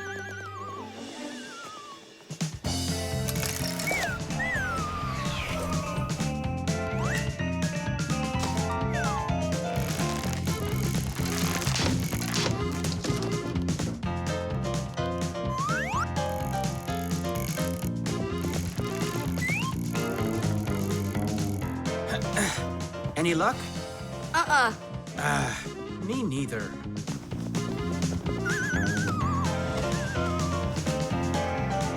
I found it, Dad. It was under the table, just like I told you. Huh. You were right. It's strange. How could I have missed it? Maybe you're just, tired from working too much. Maybe. Tadish. What? It's a new word, Tadish. Tadish. I do like the sound of it. The shadow play. Oh, hi there, Tom Thomas. What are you doing here? I dropped a paper clip. Give me some light. Huh. What's so funny, huh? We're trying to help you out. You've got funny shadows, that's what. Hey, check this out. It's an eagle. And Simka is a goose. She looks more like a moose. I do, huh? All right, and take that. You're like real actors performing in a show.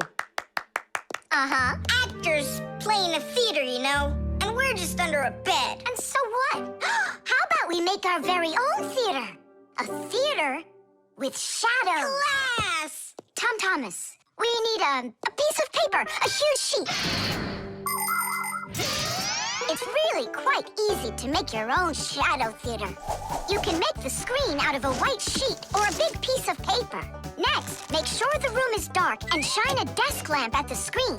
Now, to make the shadows, just put yourself or a cardboard cutout between the lamp and the screen. Your shadow, or the shadow of your puppets, will come to life. But make sure that the audience sits on the other side of the screen. The play will be much more magical for them from that side. Tom Thomas, light. Oh, wow! Simka, you look totally like the real Red Riding Hood. Hello, dear granddaughter. Hello, dear grandmother. Grandmother, what very big eyes you've got. The better to see you with, my dear. Nolik, come on, we're rehearsing. The wolf's voice is funny. Grandmother, I never noticed what very big teeth you've got. They're so much better to eat you with, my dear. Yum, yum, yum, yum. Let them out, wolf. Or I'll get them out, myself. Ha ha! You'll stop me with that little stick? Hey, that's not in the fairy tale. But in the fairy tale, it's a normal hunter. And what do you think I am? Look for yourself. You're way too small to be the hunter. Fine, then go do your play without me. Well, I guess I'll have to make the hunter out of paper then. That's all. Take a break. I'm really thirsty. She was so salty, that grandma. Nolik, don't be upset. The wolf is huge, and I'm so little. Then let's make you bigger. You see? Now you're bigger. Yeah, you're right. And if we go back here, then I'm even bigger. Now you know. If you go back here near the lamp, your shadow will get bigger on the screen. Class! There are just so many different kinds of theaters in the world. In the dramatic theater, the actors speak the lines of the playwright. At the opera, the actors don't speak their lines. They sing them, accompanied by an orchestra. And here at the ballet, the performers don't speak or sing their parts. Here, the story is told with dance. There are also theaters where the performers are animals. In an animal theater, you can watch performances by cats and dogs, or goats and pigeons, or even bears and seals. There are also theaters where the stories are told by puppets. To tell the truth, the puppets are brought to life with the help of people. Yes, there are so many different kinds of theater. My favorite is the shadow theater. I think it's the most beautiful and mysterious theater of them all. Hello, dear grandmother. Grandmother, what very big eyes you've got. The better to see you with, my dear. And grandmother, what great big sharp teeth you've got. Oh, the better to eat you up with, my dear. Ooh, just wait. Aha, wolf! I've got you. The hunter looks so strong. You're a hunter? Then where's your gun? Why do I need a gun? You're so tiny I could use a fly swatter. But I'd rather do it like this. Like what? With my bare hands. Way to go! Hooray!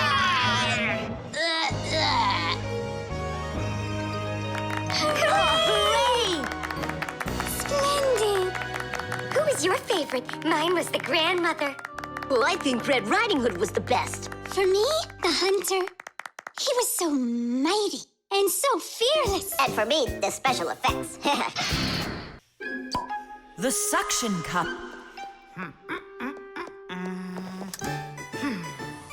Where's Professor Eugenius? Did you see him? Not yet.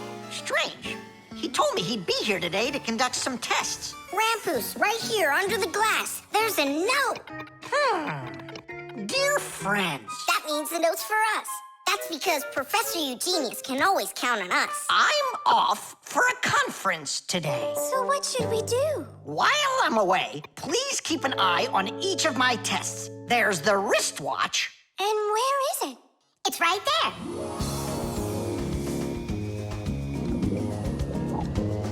Look! How come the watch is in the water?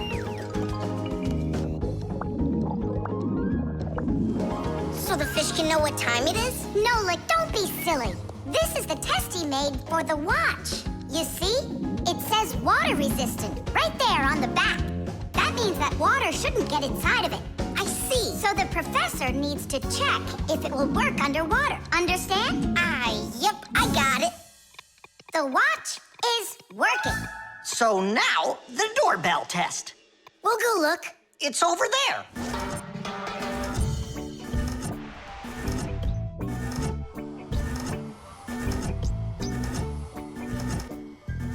What's that thing doing? It tests the button to see how fast it wears out.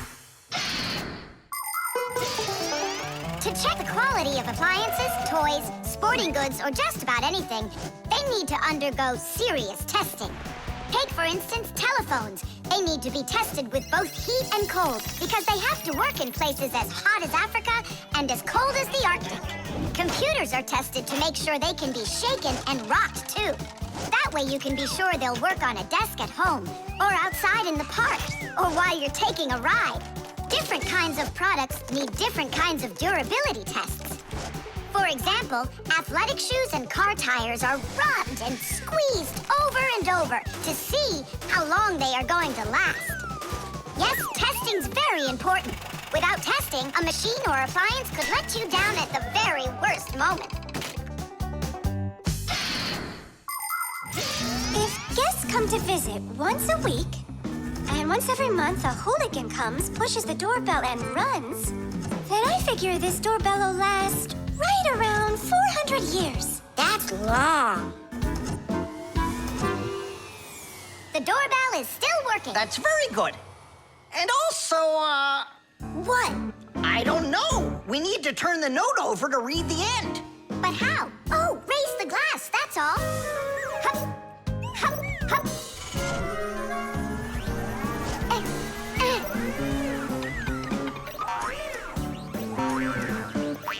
I can't get a hold of it. We should find a suction cup. A suction cup? Suction cups are made out of rubber or other elastic materials. When a suction cup is pressed against a smooth surface, the air inside is squeezed out. The air outside wants to get back in, and so it pushes down on the cup. The rubber edge of the cup won't let the air leak in, so the outside air keeps pressing down, and the cup keeps on sticking. And that's how a suction cup sticks to a surface by using the power of air. Wait a minute. I know where there's a really big suction cup that we could use.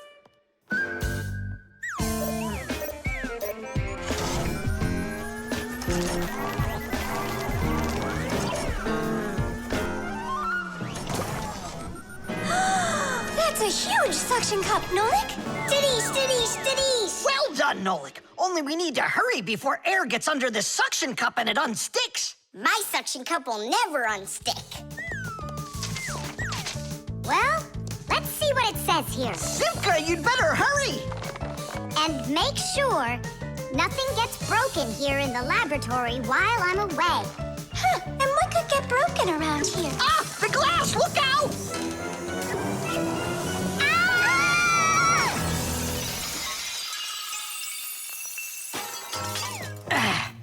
Yeah, so much for that. And who's going to clean up all this broken glass? You don't know? Nolik. He told us to use that suction cup. Simka, she was reading way too slow. Listen, there's no need to fight. I came up with the idea of the suction cup. I should clean this. Come on now, Grandpus. We'll clean up this mess. Professor, I still think the suction cup was a great idea. The laboratory.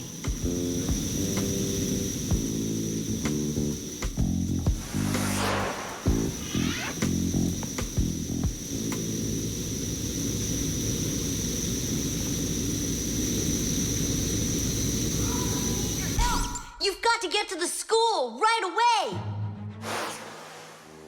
What did he say? That we've got to get to the school. How come? Did you hear why? I didn't, did you? I wonder if Simka didn't go to school today. Or if Nolik got into some kind of mischief. Oh, I'm worried this is something serious. La la la la la la. And that's 5, 6. I like this hairstyle. 7, 8. Hi there. Hello, Verda. Where's Grandpus? I'm not positive, but go and look in the chemistry area over there. Over in chemistry? Tell us, was Nolik doing anything wrong today? Nolik? He's always fooling around. Right. So we're not here for anything Nolik did. Maybe something awful happened to him. Like what? Well, how about anything? This isn't just a school for Fixies. This is a laboratory. The laboratory where Professor Eugenius works is always humming. In the mechanical zone, Professor Eugenius tests all sorts of different devices to see how well they're made. In the chemistry zone, he conducts experiments on the quality and safety of food. In the electrical zone, he repairs electrical devices and checks their safety. Unfortunately, the professor can be absent-minded, and that can cause things in his laboratory to bubble, spark, or even explode.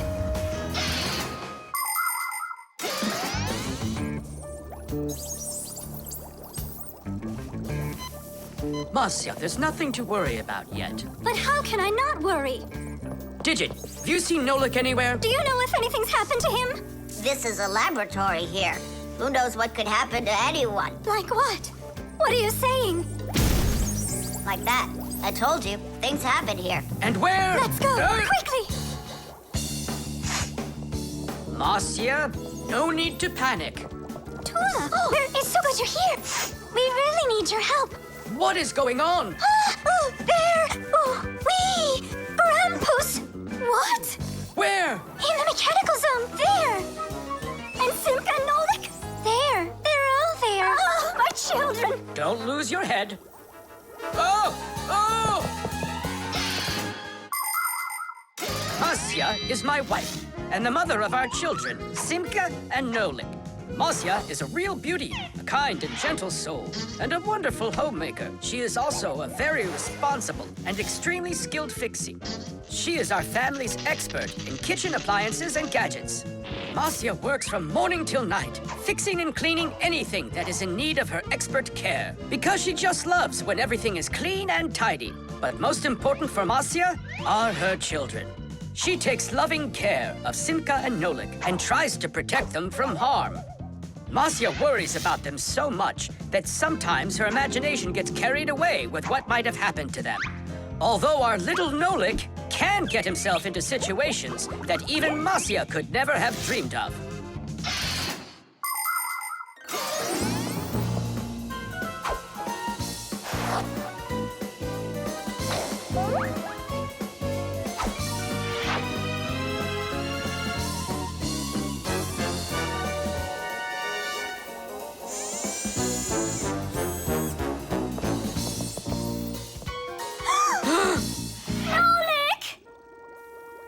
Tight! We'll save you! Hey! You're alive! What's going on? I don't need to be saved from anything. So it's Simka we need to save, not you? I don't need saving either. I'm fine. And what are you so worried about? Everyone's alive. Then why did you make us come here? I need you to help with a little accident we had. Nolik, was this your fault? Oh, no, it's not Nolik's fault. Quite the opposite. He was trying to help me fix it. Papoose, we need you to help us with one of the pieces that we couldn't get back in place. This one?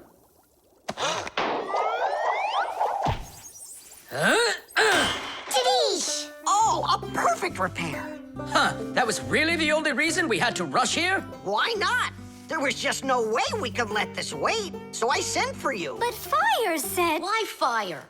Why is it always fire? How come you had to scare us so badly? I'm not the one who scared you. You did that all by yourselves. Knots.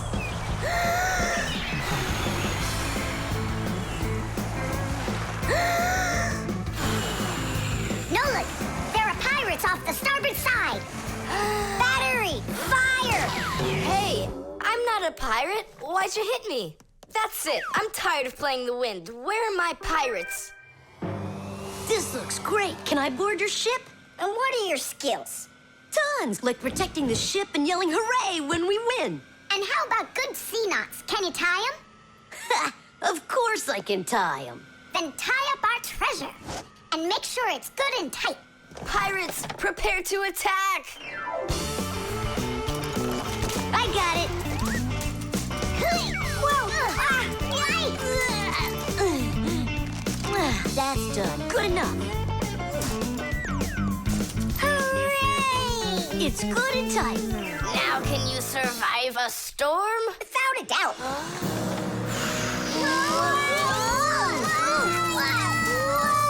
Our treasure! It's sunk into the sea. That was my mom's necklace we sunk. I'll pick it all up, don't worry.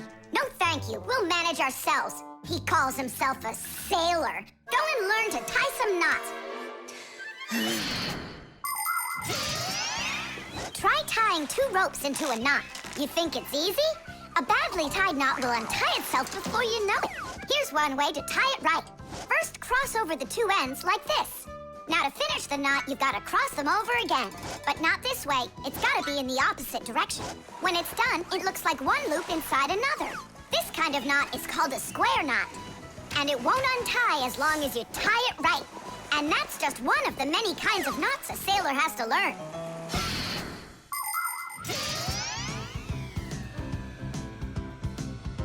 Oh! Okay. I knew I could tie it. Now what else is there to practice on around here? I found some more of our treasure. Here's another one. That's 19, but we're supposed to have 20. I know it because I counted our treasure. So what happened to the last one? Well done there. So what else could I tie? Perfect. I even remember what it looks like. It's a different color. It's a bright red one. Oh, Mom's gonna notice right away that the red one's gone. I gotta go find it. Yeah, I think it's on the floor. Who tied my laces together? I was just practicing, sorry. And what else did you tie up to practice your knots? Not sure you want to know. You're funny. Let's go untie them.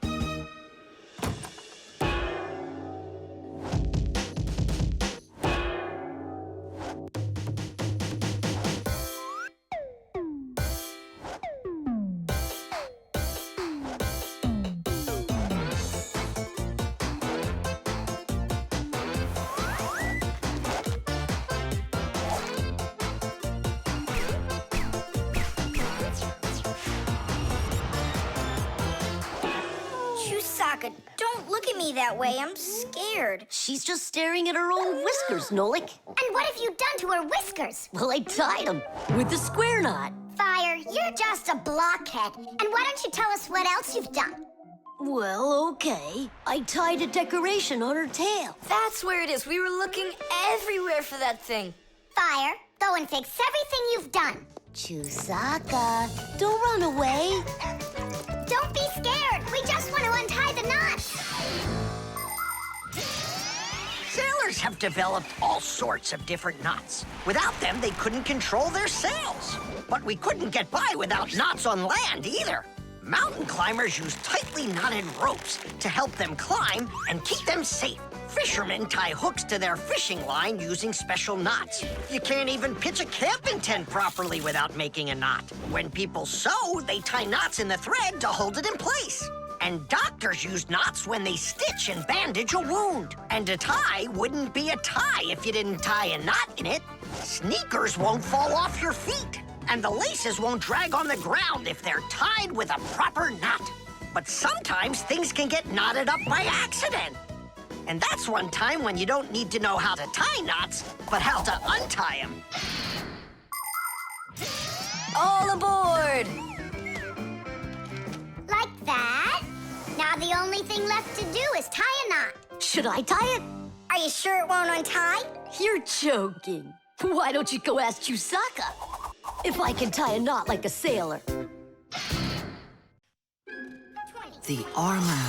23, 24, 25. Ready or not, here we come. I heard him. He ran into the hallway. You check the kitchen, Nolik, and I'll check the living room.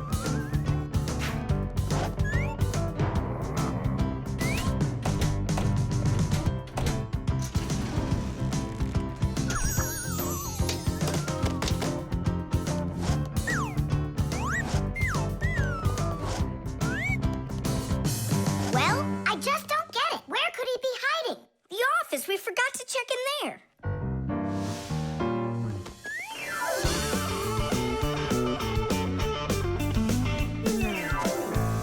There's nowhere in here for him to hide. Inside the shark.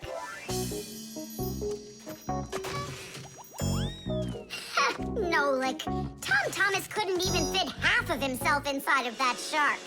Yeah? Then in that huge vase. Uh-huh.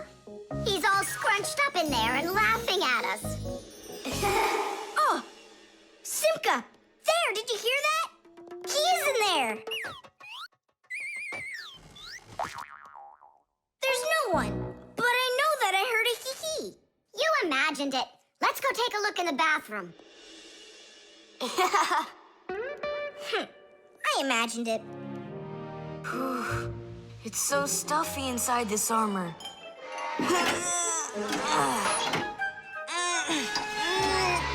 The arms got stuck.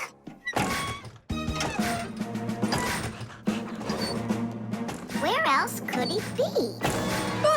Who is that? Ah! Simka the Knight, he came to life! Well, how much longer are you gonna look for me? Armor is very hard clothing worn by warriors to protect them against swords and arrows. People started making armor in ancient times, but the full body armor that knights wore didn't start until the Middle Ages. The armor worn by knights on horses was heavy. It could weigh 100 pounds, and if a knight got knocked off of his horse, he'd need help to get back up again. By the way, the knights' horses, they wore their own heavy set of armor for protection. Hey, did you turn into statues? Tom Thomas? Is that you in there? Who else? Lift up this visor, I can barely breathe. And how come we should do it? 'Cause I can't. Don't you see? My arms got stuck. We see. You look funny.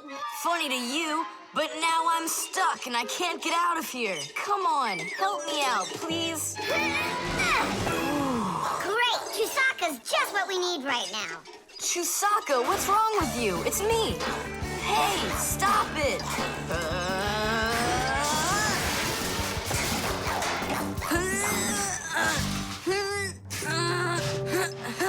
Help, I can't get up. Come on, let's undo the latches, Nolik, quickly.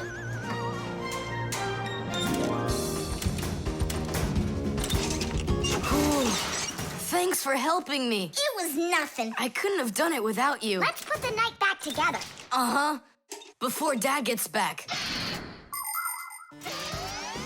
Protective clothing isn't just for people who are fighting in battles. Travelers put on special nets to protect themselves against mosquitoes and gnats. And beekeepers wear protective clothes, too. If they had nothing to protect them from bee stings, their job would be quite painful. Without their protective clothing, it would be impossible for firefighters to go into burning buildings and save people. And how could astronauts go into outer space without special clothing? It's freezing up there and there's no air to breathe at all. And that's why they wear a special costume called a spacesuit when they travel. The spacesuit not only protects astronauts from the cold, but supplies them with air so they can breathe. By the way, the Fixies also wear protective clothing so they can stay safe while they work. Well, there. Did we get it right? It looks like we got it right. Only, where's the helmet? Nolik went to get it. Tom Thomas! Helmet delivery! Thanks there, Chusaka. Whoa there, Warhorse. Calm yourself down. There we go. It's all back in place again. Too bad that your knight looks like a ballerina twirling around. You see, his arm. I can't move it. It's stuck. Here's what we'll do. Give him something to hold.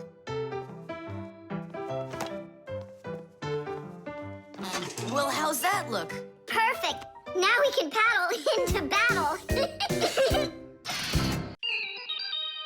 The bee. Tom Thomas! Hello. How come you're eating jam straight from out of the jar? Because it tastes so good. Oh, a bee!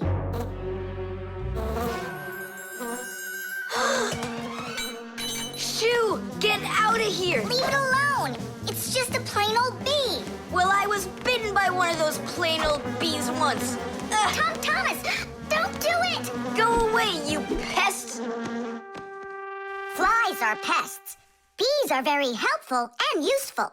How can a bee ever help us out? are hard workers. They are constantly collecting nectar from flowers. Flying from flower to flower, bees transport pollen on their bellies. Thanks to this process of pollination, flowers produce fruit and seeds. In other words, bees help plants reproduce.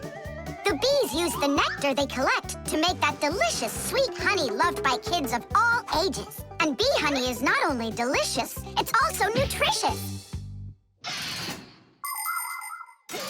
So I'm still afraid of it. What if it bites me? Bees don't bite, by the way. They sting ya.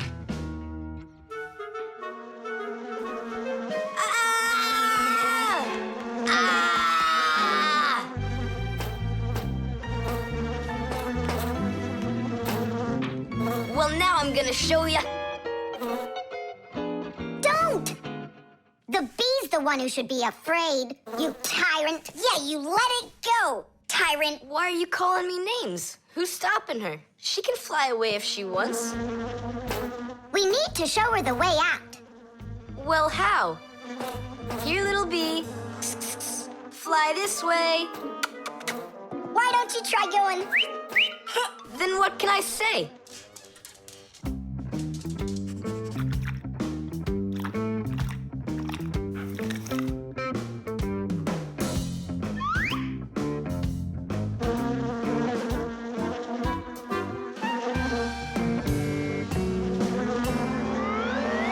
Chusaka, don't move. It'll sting you. It doesn't want to sting.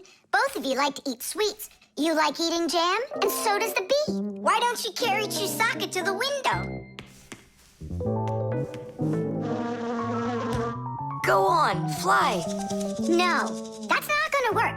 You need to go and get more jam. Here, little bee. Yum, yum. Go on and fly. You're free. Let her eat first. Don't be greedy. I'm not being greedy. If she eats, she can make honey out of your jam. Long ago, people could only collect honey by destroying the nests of wild bees. And that went on until someone came up with the idea of taming those insects. They started by leaving enough honey for the bees to survive through the winter. People took care of bees in these hollows until they learned to build small houses for them called beehives. And a town made of these bee houses is called an apiary. Bees live and work together in the beehives making honey, while beekeepers take care of the bees and collect the honey. Bees are real team players. They tell each other where the best flowers grow. Do you know how they do it? One of the bees does a dance, and then the rest of the bees watch the dance and learn where they need to fly. You poor thing. Tom Thomas tired you out. I told you there's nothing to be afraid of. You see? She's just so nice and kind. I'm not afraid of her. She wouldn't let me eat my jam, that's all. Well, now it's time for you to fly away. Whoa! She's playing rough here. I want to try.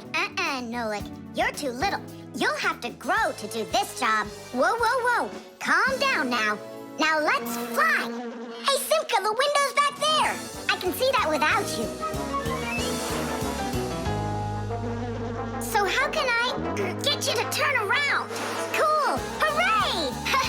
She's listening to me! Phew! Woohoo! Don't miss the window! Now! So long, honeybee! Tidish! Tom Thomas, do you have any more of that jam left? Yeah. What for? Bring it here. We'll get more bees to fly in. How come? What do you mean, how come? Because it's my turn for a bee ride. The globe. Ready? Set? Go!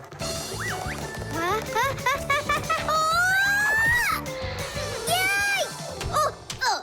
Again, I couldn't do it. I told you. There's just no way to hold on when the globe is turning that fast. But I know I can do it. Give me that piece of rope there, would you? Now you can't throw me off. Spin it. Go on. Whoa!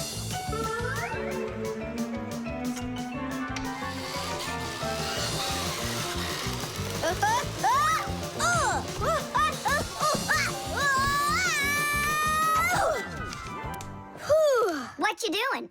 Trying to learn a bit about the Earth's gravity? That's a globe, not the Earth. Well, a globe's a model of the Earth, isn't it? Hey, come on, Simka. The globe looks like a ball, but the Earth is flat. We walk on it. The Earth also looks like a ball. It's just a very, very big one. It's not true. If the Earth is really round like you say, then it would throw people right off of it, like the globe does to me. No, it's just that the Earth pulls everyone towards it. Are you sure? The planet that we live on, the Earth, is a huge sphere. The Earth revolves around the sun, and the moon revolves around the Earth. Do you know why they don't fly away from each other? It's because of a force called gravity that pulls all objects towards each other. The heavier the object, the stronger its pull. That's why people, rocks, air, and water get pulled towards the Earth instead of floating up into space. Thanks to gravity, we are able to walk on the Earth. Then why doesn't the globe pull on me like the Earth does? Because this globe is very light. Compared to the Earth, this globe is like millions of billions of times lighter. Compared to the Earth, we're specks of dust. He's right. Look, a speck of dust. It sticks to the globe like we stick to the Earth. Oh, come on. It's just because no one's turning it. But the Earth's spinning and we stick to it. What? I just don't believe you. There's just no way the Earth is spinning. You've really got no idea how the days all turn into the nights, do you? Do too. It's because the sun goes up and then sets.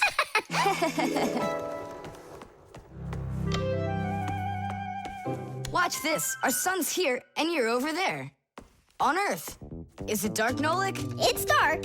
Then it's nighttime on your side. And here, it's day. All right. Now we'll turn the Earth. Hooray! Now it's daytime for me. And night for me over here. Ah, my side got dark again. And for me, it's a new day. All right, fine. You guys were right. I believe you. The Earth is spinning. The Earth goes round and round like a tilted spinning top. And as it spins, the sun shines its light on whichever half of the Earth is facing it. And as the Earth makes one full turn, we watch how the night becomes day and the day becomes night again. It takes 24 hours for the Earth to make one full turn. But that's not all. The Earth is also traveling in space around the sun. It takes the Earth 1 year to make a full circle. As it goes along its way, the top and bottom of the Earth take turns being closer to the sun. That's because the Earth is tilted. When the top half is closer to the sun, it's summer there, while at the very same time on the bottom half, it is winter. And when it is winter on the top half, it is summer on the bottom.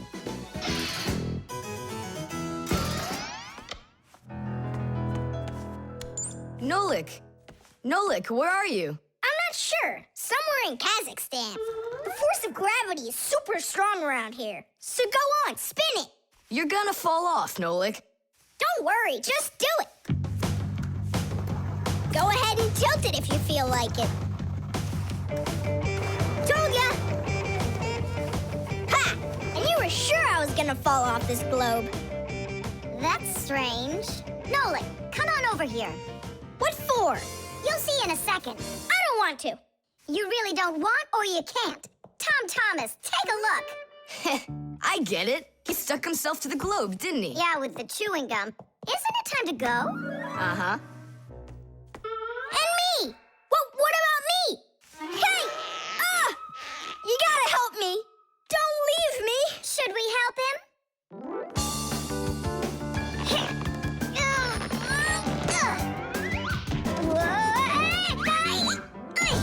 I never would have thunk it, but the pull of chewing gum is even stronger than the Earth's gravity. Invisible ink.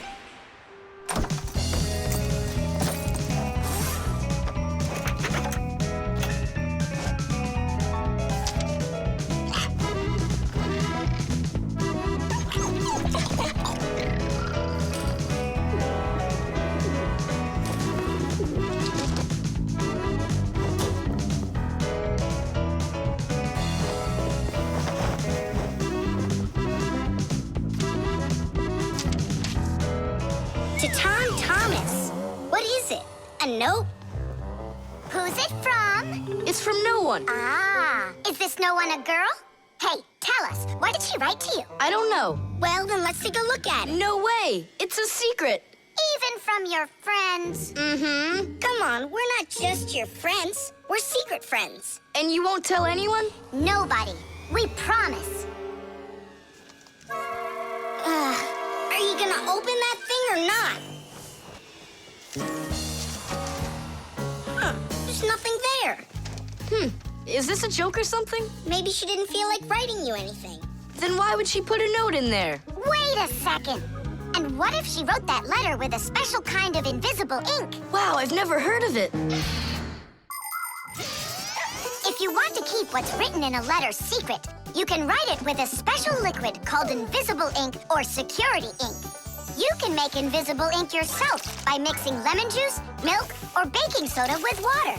Then just dip a stick or a brush in it and write on a plain piece of paper, like this.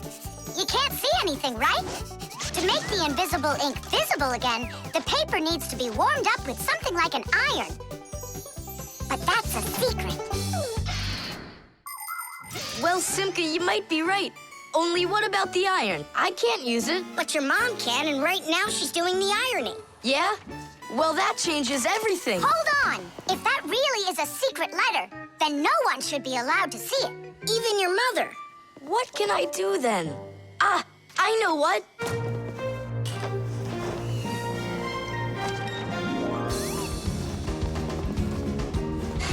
Mom, can you iron my shirt too, please, will ya?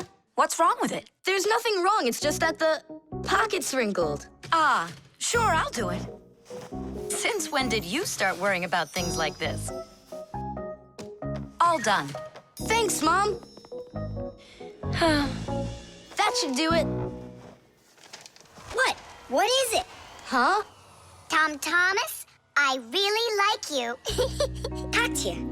Katya's in love with you, isn't she? And what about you? Do you like her? I don't know. She does get straight A's. You like her. You and Katya kissing in a tree. Nolik, stop your teasing. Well, are you gonna write her back? You think I should? Of course, silly. I'm scared that someone will see it. Then why don't you write it with invisible ink like she did? Yeah, go get a lemon. Nowadays, it isn't very common for people to write letters by hand and send them by regular mail. Today, people mostly send letters through the internet. But even electronic letters should be written with some of the same simple rules of politeness used in handwritten letters. For instance, you need to write a greeting at the beginning of your letter, and a few kind words at the end are always appreciated. Something like hugs and kisses, or all the best, or see you soon. And before you send off your letter, it's best to read it through to check for any mistakes. And one more thing. If you receive a message from someone, don't take too long to answer them, because they might think that you'd forgotten about them, and that can hurt their feelings. To say it simply, when you write, be polite.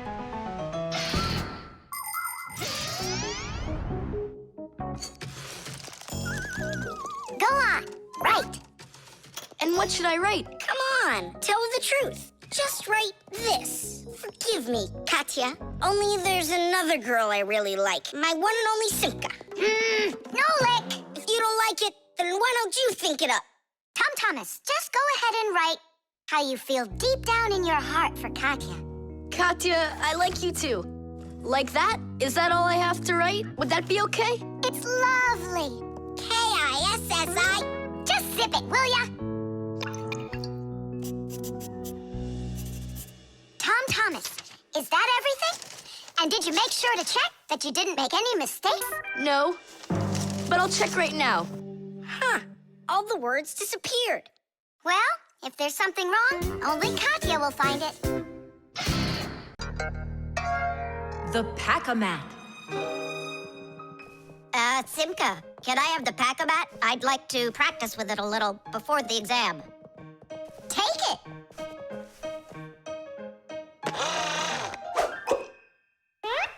You're really good with that thing. Good. I couldn't be any worse with it. I wanted a vacuum cleaner. Actually, you were pretty close there. You did manage to get the hose at least. This is not at all funny. In order to get a tool out of a Pac-Man, a Fixie must not only press the button on his chest, but he must also clearly picture exactly the tool he needs. By the time they are adults, this is easy for Fixies to do. But while they're children, they must study hard to master this important skill. As Fixies learn about new tools, they take exams to prove they know how they work. And if they pass an exam, the new tool is added to their Pac-Mats. And there's no end to what you can find inside. Screwdrivers, hammers, ladders, vacuums, and even soldering irons. But many of the tools that Fixies use look quite different from the ones that humans have. And the reason for this is very simple. It's because Fixies have to fix appliances that are much bigger than they are. I just wish I knew which tool was gonna be on that exam. I got it! You just stay right here. Grandpus! What? On the exam, which tool are you gonna ask about? It's a secret. It's too bad. But I'm sure you can keep a secret, right? Of course. Then I'll tell you. Today's exam is on pliers, you see? You won't tell anyone, will you? Not a chance. I'll never pass it. You will. He's gonna ask about pliers. Huh? How could you know that? It's a secret. Okay, Digit. See if you can get the pliers out of there. A pair of pliers is a great tool indeed. To grab and turn things, it's the tool that you need. Just be careful how you use them, or your fingers, you could bruise them. Pliers are a great tool indeed. Just be careful how you use them, or your fingers, you could bruise them. Pliers are a great tool indeed. Good going. You got it. Thanks a lot, Nolik. It's not really me you should be thanking. Grandpus, thanks a lot. For what? The secret. What secret? About the pliers. Oh, that. You know, I picked a new topic. I decided that a hammer will be the tool. A hammer? Only it's a secret. I remember. The topic got changed. It's a hammer. You sure about that? Totally. All right. I'll try to do it. A hammer is a great tool indeed. To pound in nails, it is the tool that you need. Just be careful how you use it, or your finger, you could bruise it. A hammer is a great tool indeed. Super. I'm sure you're gonna pass. That's only if he asks me about a hammer. I'll be right back. Grandpus, it's a hammer for sure? Nah. A hammer would be way too easy for those kids. So now it is a drill. A drill? But only... It's a secret! Now I know. There's no doubt about it at all. It's a drill! A drill is such a great tool indeed. To drill a hole, it is the tool that you need. Just be careful how you use it, or your finger, you could lose it. A drill is such a great tool indeed. And if it's not a drill, right. Hammers, wrenches, drills, screwdrivers, vices, mallets, saws, and pliers. All of these are super duper great tools, yes indeed. That's all. That's enough of this. I'll just go and take the exam. Yeah.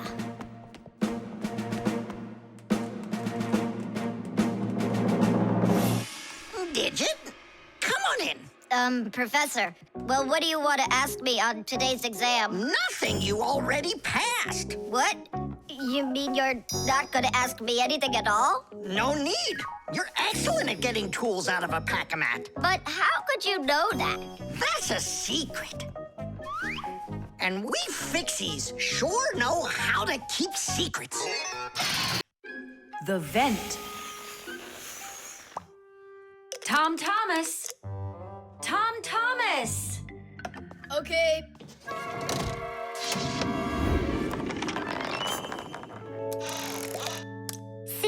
Tula, check it out. It's pretty, isn't it? Oh, splendid. It's nothing but a trinket. It's completely useless. Useless? Look how well it matches my hair clip. Useful things are the kinds of things you truly need. For instance, like this rope ladder I've got. It's splendid. And where do you plan on climbing with this thing?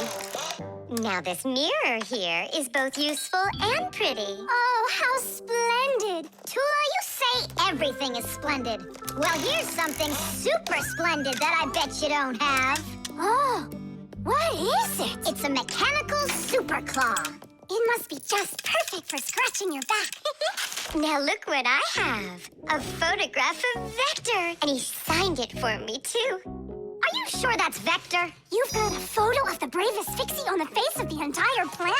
Yeah, and the most beautiful. Is it him for sure? No way. Let me take a look. You'll smudge it. You've been fooled. No.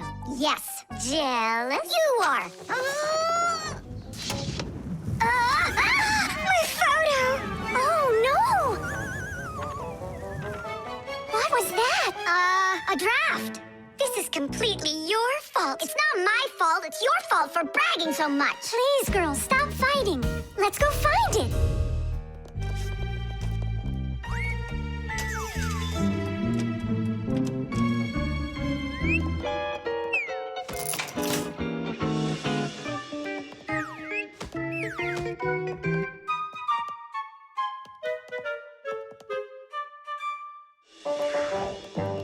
It's just horrible to lose a picture signed by the most famous Fixie ever. It will be horrible when that picture of a Fixie is found by humans. So where could it be?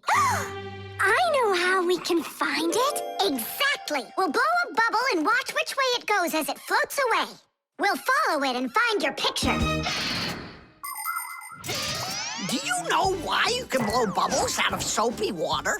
At the surface of any liquid, there's an invisible film that is very thin but very strong.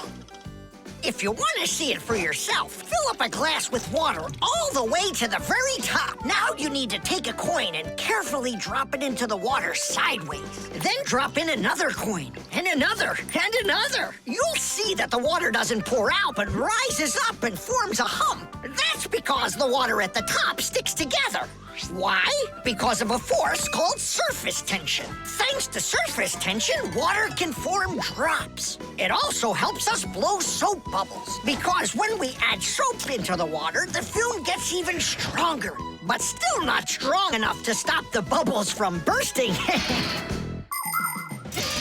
Okay, it's ready. Now we need to blow. Do it together. And... I don't think this way's gonna work.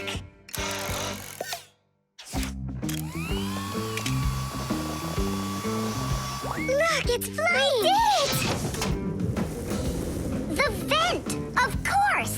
Why didn't I think of that before? Have you ever seen holes in the bathroom or kitchen that are covered with grids? Well, those are called vents. And behind the vent is a long pipe called an air duct. Unpleasant odors and musty air can be forced into the ducts and sent out of the house. And if you want that old, stale air to leave the house even faster, open a window and let in some of the fresh air from outside. Keep the air in your home as fresh as it can be. Hey, take a look! It got stuck over there! Get it before it flies away! How can we grab it? What do you mean? Don't you remember what I've got? Tish! Thank you, Simka. What would we ever have done without your mechanical claw and your fantastic ladder? Then here you go, a present for you. Oh, thanks, it's just great. And I want to give you this. Oh, gee, it's just splendid. Simka, are you here? Huh, what you got there, Simka? A little mirror. It's pretty, don't you think? Oh, you girls. You're all the same. The gramophone. And that's a photograph of my mom when she was little. She sure looked happy, didn't she? Because parents were all happy when they were children. But then they grow up and start getting all gloomy and as boring as can be. Oh, what's this, do you know? A song about a screw? It's total nonsense. Nonsense? It's about a screw, which means it's practically about Fixies. Why don't we listen to it and find out? If it's good, we can all dance together. How do you listen to this thing? Like this? Why don't we try to use the player? We won't fit in there. Look, right here it says gramophone record.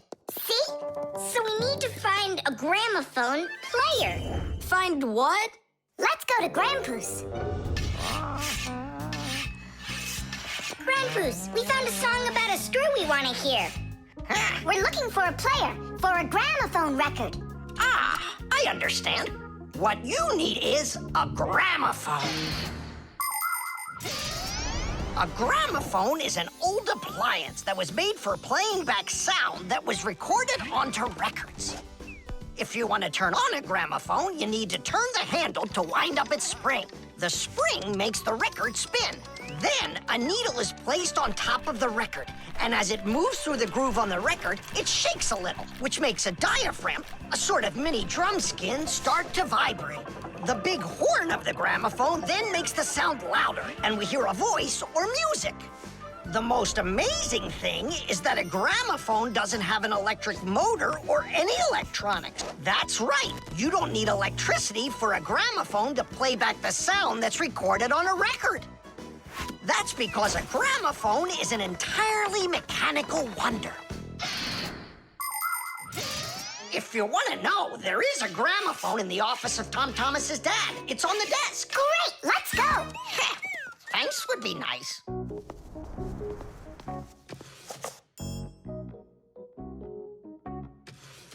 I can't find the on button. There is no on button. You need to grab that handle and turn it. Now take that thing and put it down onto the record. It's not playing. Look, there's no needle in there.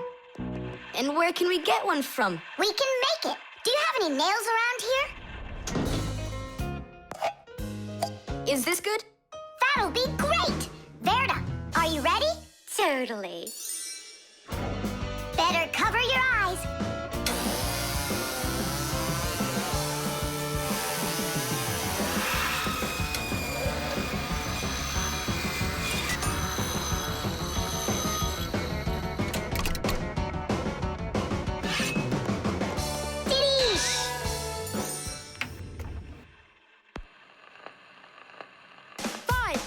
It's working, listen. A little screw went for a run, and now without this little part, everything just falls apart. If you think a screw is nothing, take it out, but just beware.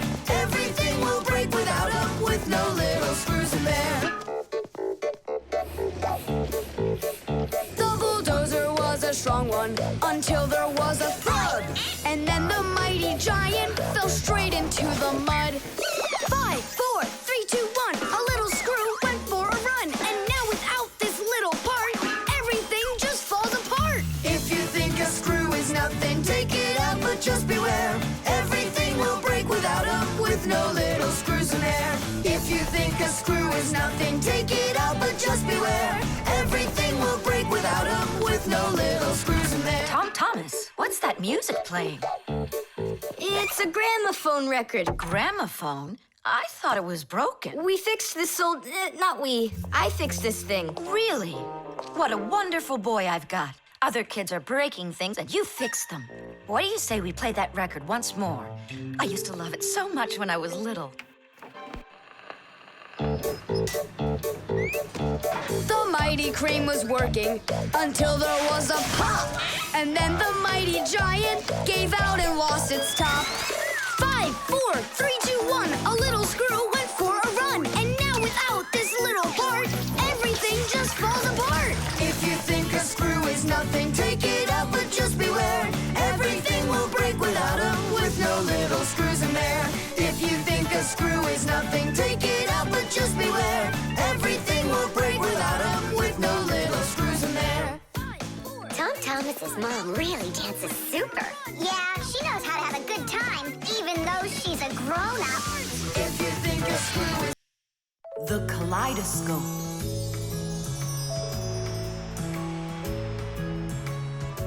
Tom Thomas, when are you gonna give me a peek at your new ball? I just can't wait. I told you, you can see it as soon as I hang it up.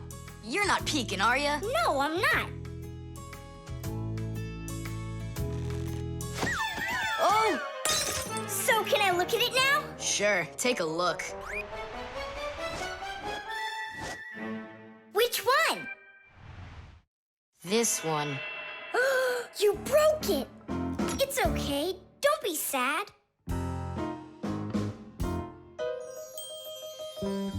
I know what to do.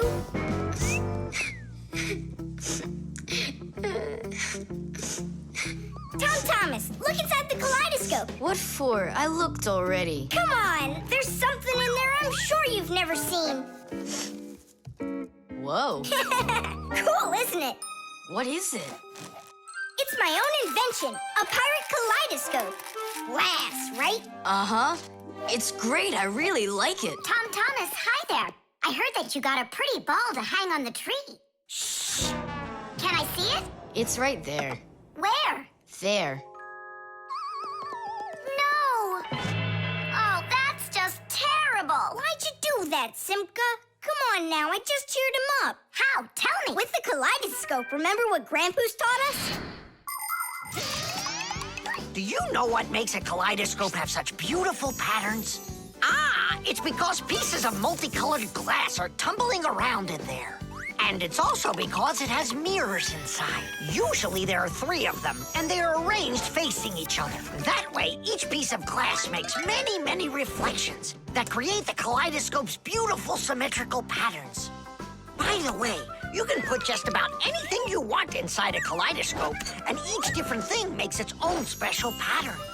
Yes, there are all kinds of kaleidoscopes. Some with buttons inside, some with flowers, and even some that are filled with insects. Once, a very rich man had a kaleidoscope made with precious stones inside. Yeah, it probably wouldn't have been nearly as beautiful if he had just filled it up with money. Tom Thomas, look inside the kaleidoscope. I already saw it. It's pirates. Nah, it's not about pirates. We changed it. Go on, look and see.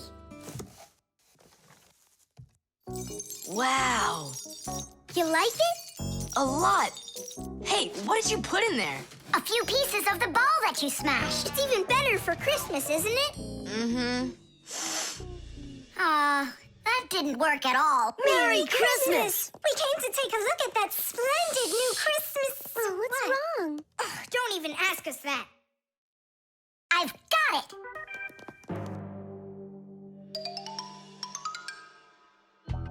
Tom Thomas! What? Look inside the kaleidoscope! Again? I don't want to. And I'm telling you, you've got to. Fine. Cool, yeah. Merry Christmas! Thanks so much. Now don't you feel good again? Yeah, it's really something. And you're the first human in the world that's ever seen it. How about that? Turn it! It's great, isn't it? Wondrous designs that tickle the eye in the kaleidoscope. Shimmering scenes, gingerbread trees in the kaleidoscope. Magical flowers just blooming with light. Petals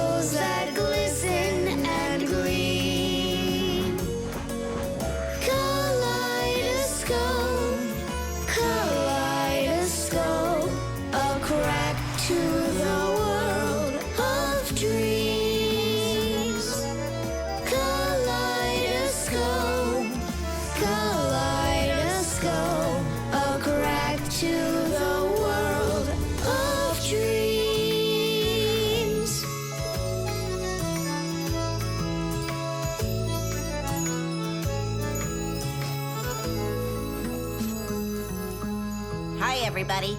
Tom Thomas, I came to look for myself at that beautiful Christmas... It's okay. What's more important?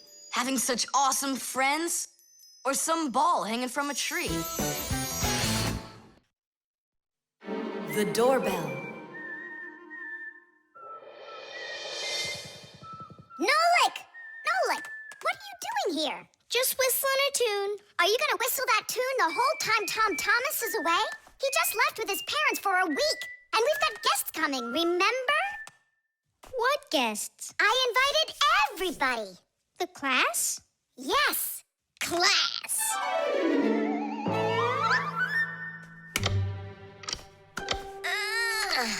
Are they sleeping in there what, huh?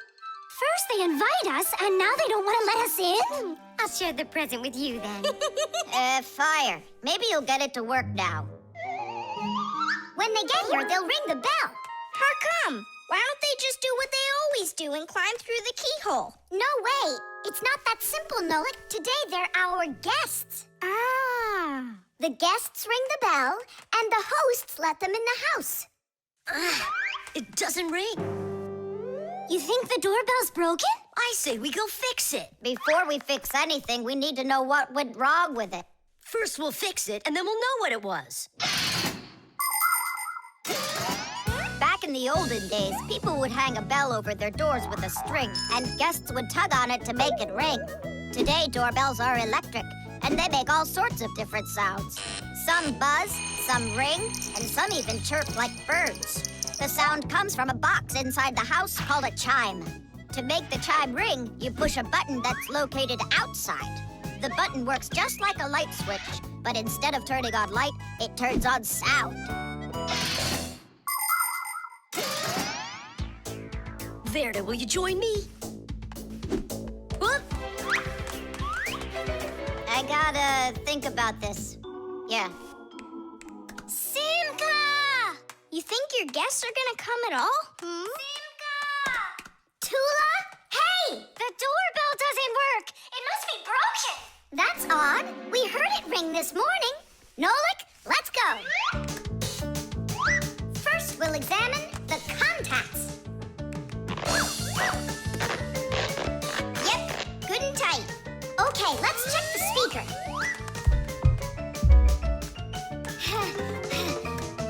The speaker's fine. Maybe the electronics are the problem. And what if we disconnect these wires and switch them? What'll that do? We'll know soon enough.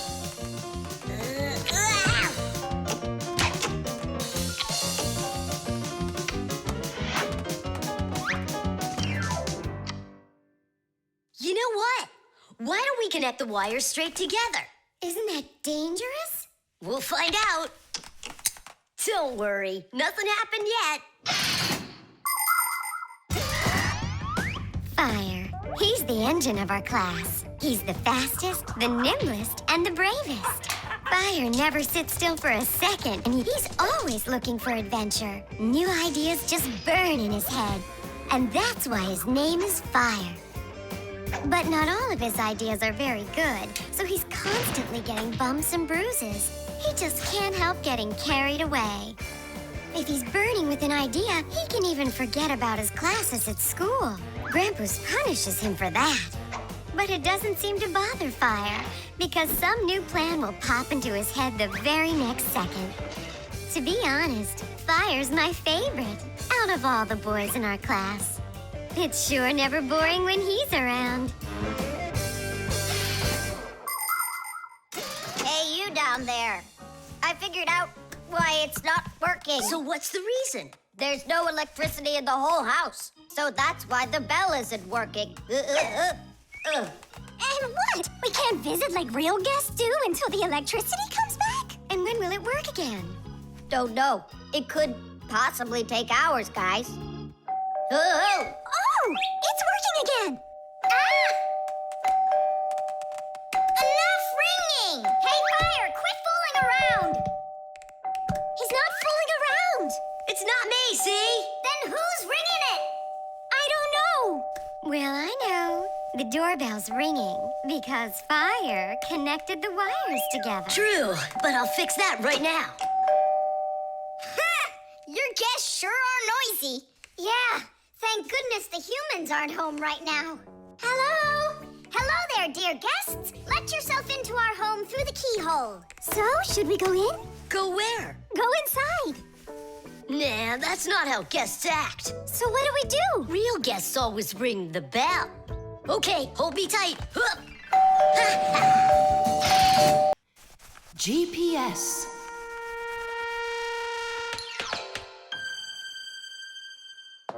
And 3, 4. Stop. Who goes next? I'm next. 5. 1, 2, 3. 3. And? Wait, I gotta choose a route. Should I go here or there? Choose already. Nolik, what are you doing over there? Nothing at all. Just waiting at my place. Good, and don't get off it. Well, Fire? What was that? The alarm on my Fixie tab. Oh, our lesson's about to start. Hurry! What about the game? Later!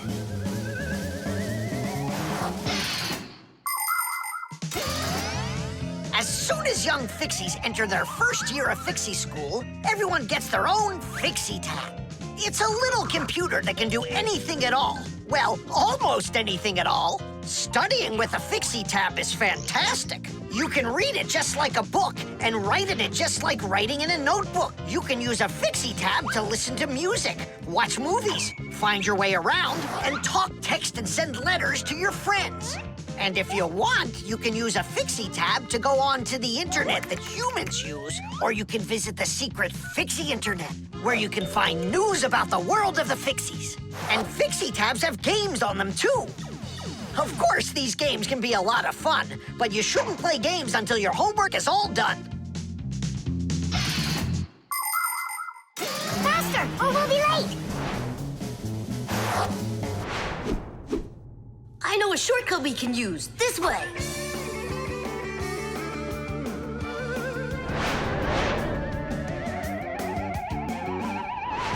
Now which way do we go?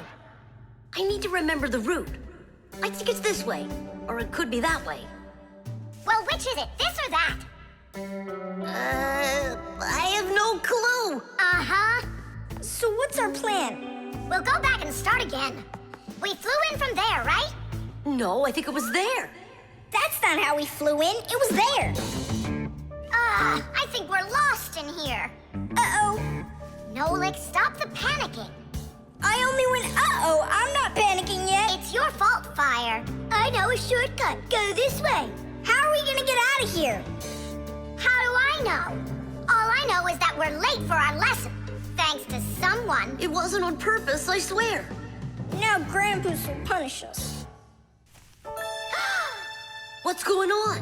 Well, I think I found a way to get out. Which way? Right here. I forgot that inside of my Fixie tab is a GPS navigator. Class. What's a navigator? A GPS navigator is an interactive electronic map that can help you find your way around. The navigator can figure out where you are by using signals that are sent to it from satellites. All you have to do is type the address of the place you want to go into it, and the GPS can figure out a route to get you there. And then it helps you as you go by telling you where and when you need to turn, so you can easily get to your destination. Let's see. Right now, we're here. And where do we need to go? You know where, to school. But where is that? Are you joking? In the laboratory of Professor Eugenius. Can you be quiet?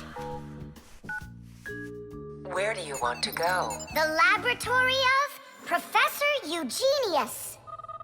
Please wait while I chart out the route. Ha! It did it! The navigator says to go there. Hey, what are you doing over there? Come on!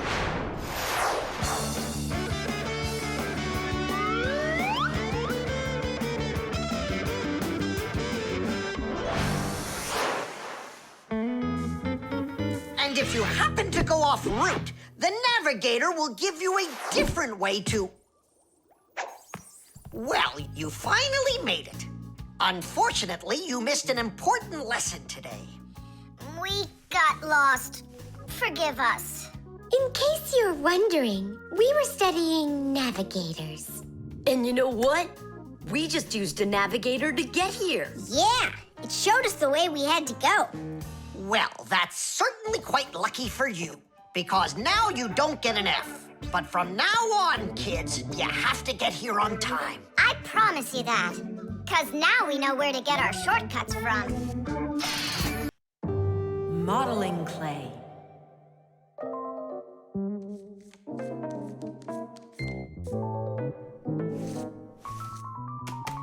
All done.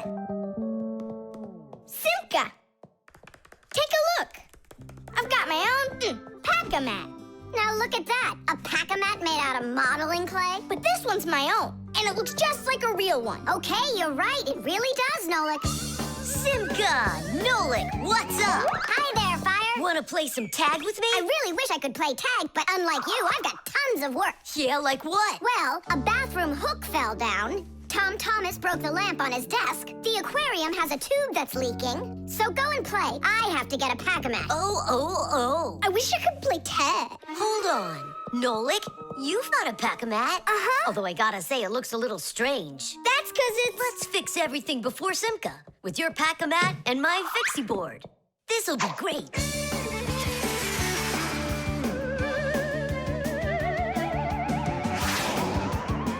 So where is that hook that fell down? All right. Nolik, get out some sticky stuff. From where? Obviously, from out of your pack-a-mat. But it isn't real. I made it out of modeling clay today. Out of clay? Well, it totally looks real. Long ago, back in the Stone Age, people learned how to use clay to make their dishes and sculptures. But the modeling clay that we use nowadays was only invented about 100 years ago. Actually, modeling clay is just plain old clay with some ingredients added so it won't dry out. And dyes are mixed in to make all the different colors. There is just no end to all of the fun things you can make out of modeling clay. I got an idea. Go on, turn around. What are you doing? Grabbing glue out of your pack-a-mat. All right, get up here. Will it stick? Yeah, of course it will. Let's go and fix the lamp.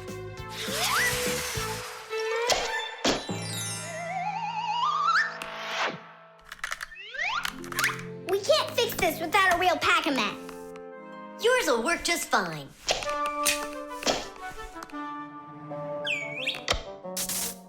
Tadish! So, what else did Simka have to fix? The aquarium. Hop on.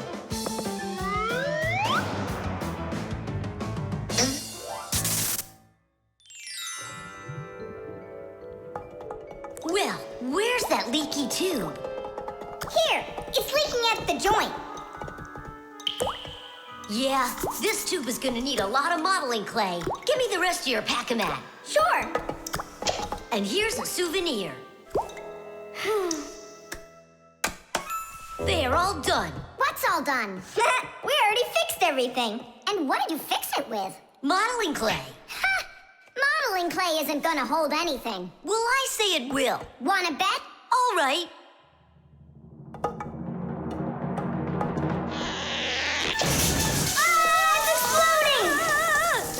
What in the world is happening here?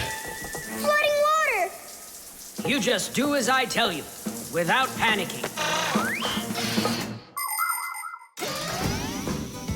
Did you know it's possible to make modeling clay in your own home? Just write down this recipe. You'll need a cup of flour, a half a cup of salt, and a half a cup of water. Now, mix the salt with the flour and add the water little by little. Mix it together really well. What are you saying? That it looks just like dough? Well, that's exactly what it is. It's just not for eating. It's way too salty. But you certainly can sculpt things out of it. If you want your modeling clay to be colorful, you can add food coloring or watercolors to it. That's it. Your modeling clay is ready to be sculpted. When you're finished, don't forget to let your figures dry in the sun. That way they'll get nice and hard and last you a very long time.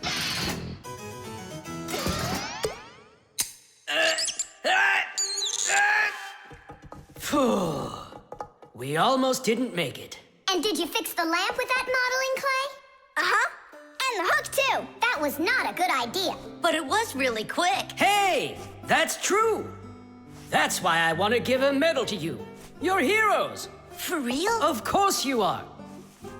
And here it is, your medal. But it's made out of modeling clay. Your reward fits your heroic deed. The disguise. Ugh, good. Tom Thomas, why do you need a second aquarium? Especially without any fish. First of all, it's a terrarium. And it's not for fish, it's for lizards and snakes. Ooh. My friend Katya asked me to take care of him while she's away. That's why I brought him here. Take care of who? There's no one in there. Ah! What is that? It's a chameleon, Nolik. I think he's awesome. It's a bad idea to take him out. He might run away. Don't you worry, I got him. What a monster. But how come I couldn't see him before? It's because a chameleon knows how to disguise himself by changing the color of his whole body. Have you ever seen a military uniform? They have special patterns and colors that help soldiers hide. That's called camouflage, and people learned it from animals. For instance, a caterpillar can look like a twig, and a seahorse can look like a piece of coral. An ordinary gray rabbit becomes white in the winter, so a wolf will have trouble finding it in the snow. But the champion of camouflage is the chameleon. This master of disguise can change its color in just a matter of seconds. Hey, Tom Thomas, where'd your chameleon go? Oh, it disappeared. It didn't disappear, it camouflaged. He won't hide for long. Let's find him.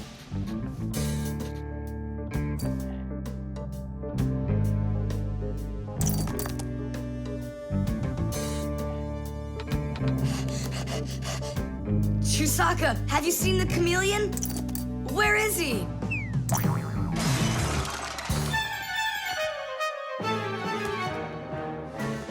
Do you see him?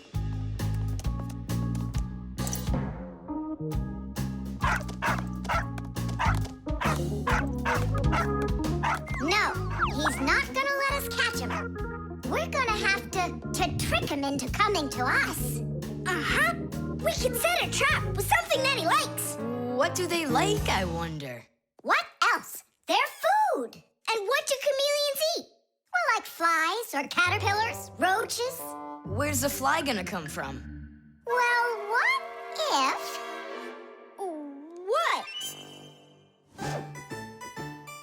Oh, Simka, just you wait. I'm gonna get you. Hey, we've gotta help Katya. You don't see the caterpillar complaining. Quiet. Nolik, you start buzzing. Buzzing? Yeah, like a fly. Yeah, and flap your wings, too.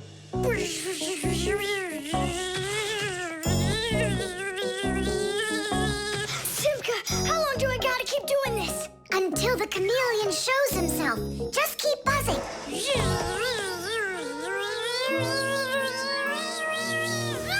Tom Thomas, there he is. Grab him.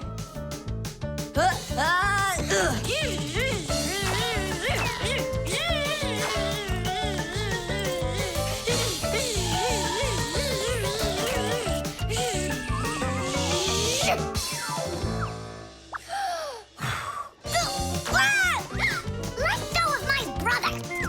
Tom Thomas, quickly. I've got a hold of him.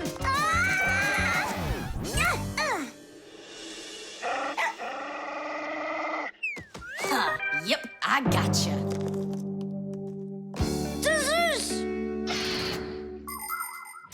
In the army, they use camouflage all the time. They use nets that look like bushes, paint their tanks in colors that make them blend into their surroundings, and even fly in special planes that can't be seen by radar. They do everything they can to disguise their location. But it's not just the army that uses disguises. Photographers camouflage themselves to take pictures of wild animals. People use makeup to camouflage their blemishes. And artists, they disguise old walls with bright, happy pictures. And people just love to put on masquerade parties where they disguise themselves in costumes and masks.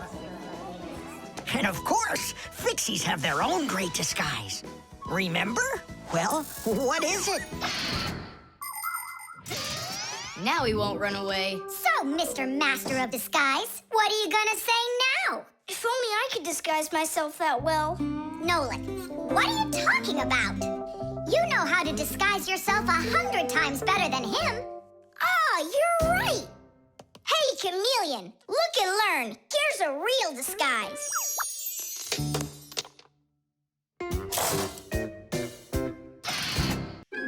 The eco-tester. Are you ready to see my new invention? I just can't wait to show you what it does. Whoa, what is it? An eco-tester. And what is it for? This device lets you check vegetables or fruit, so you'll know if they're safe to eat. To grow apples, tomatoes, or melons faster and bigger, people add chemical fertilizers to the soil. But there's a problem if too much of these chemical fertilizers is used. When there's too much of them, the harmful chemicals get inside the fruits and vegetables, and that makes them very dangerous to eat. An eco-tester is a special device that quickly shows how much of these harmful chemicals have gotten inside of the food. And if the reading is too high, that means you shouldn't eat it. As you can see, the eco-tester shows that this apple is good. Well, let's see. Look, this one is safe too. Ugh, it's not interesting this way. These apples are all safe. Now let me take this delicious apple and, make it bad. We will inject this apple with a harmful amount of nitrates. How come? What do you mean, how come? So we can see how the eco-tester works.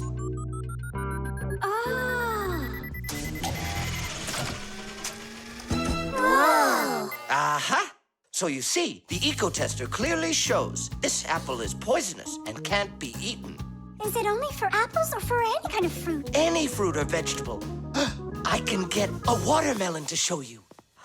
Could it really be true that watermelons can have nitrates too? Of course they can have nitrates. Humans often act without any concern for nature. The waste from factories, airplanes, cars, and cities causes tremendous damage to nature. Species of plants and animals disappear. Air, water, and soil become polluted. And many other kinds of ecological problems appear. And humans shouldn't think that ecological problems are just nature's problems. Because when humans harm nature, they are also harming themselves. People breathe in the dirty air, drink polluted water, and eat food grown in soil contaminated with chemicals. If humans don't want to drink milk filled with poisons, and they want to eat ecologically clean fruits and veggies, then they must learn to treat nature as their friend. Hey, why don't we test these apples ourselves? Nolik, help me out.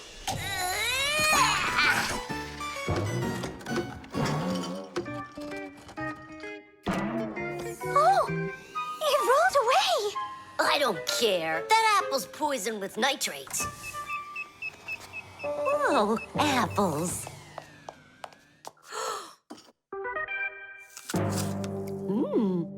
Elisa, don't eat that! Lisa, stop! Please sit down. What? You bit into it? Yes, and what?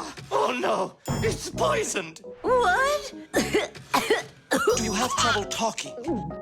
Oh, yeah. You feel faint? Oh, I'm fainting.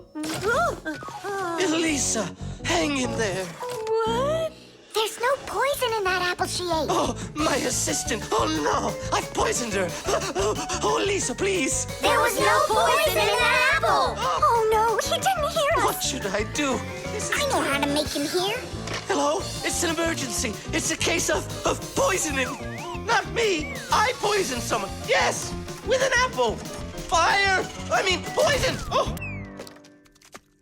Professor, this apple has no poison in it. The bad one rolled away onto the floor. Did it really?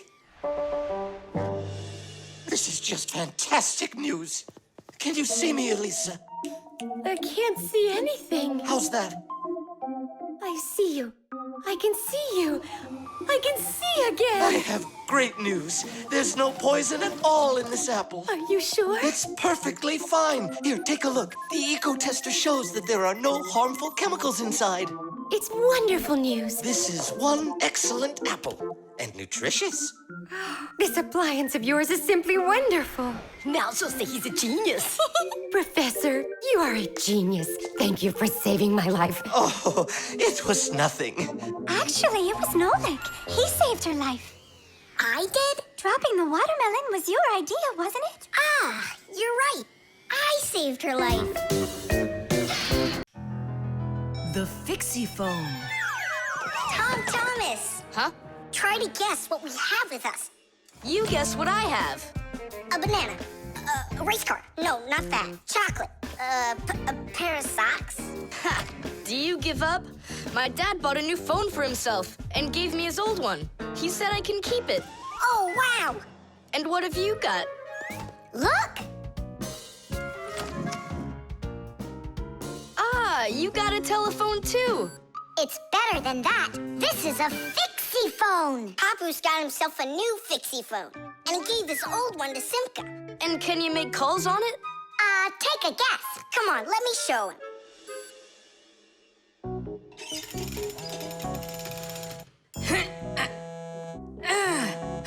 Hi there, Papoose. Hi, Nolik. Why are you calling? Just to say hi. Nolik, don't just call me if you know I'm working. All right. See that? So what? I can make calls on my phone. Calls to humans, that is. But to Fixies, you can't. A Fixie phone is a smartphone made just for Fixies. Not only can Fixies call each other with it, but they can get onto their own special Fixie internet. On a Fixie phone, you can find a camera, a flashlight, news, games, movies, and Fixie ditties. Those are the Fixies' favorite songs. Fixie kids love them, and so do their parents, because Fixie phones can easily let parents know where their kids are and whether or not they're in trouble. Over the years, humans have learned how to turn telephones into mobile phones and mobile phones into smartphones. They use them to call each other and to go on to their internet. A smartphone is almost as powerful as a computer, but they still have a long way to go to be as good as Fixie phones. Yeah, that's really cool, guys. Only this phone does the same. But can your phone do this? Take a look over here. You mean here? It's just a mouse. And now, look here. Whoa! But he's not on there. But look, he's here. And that's not all. Watch. A mouse helps the user navigate around the computer.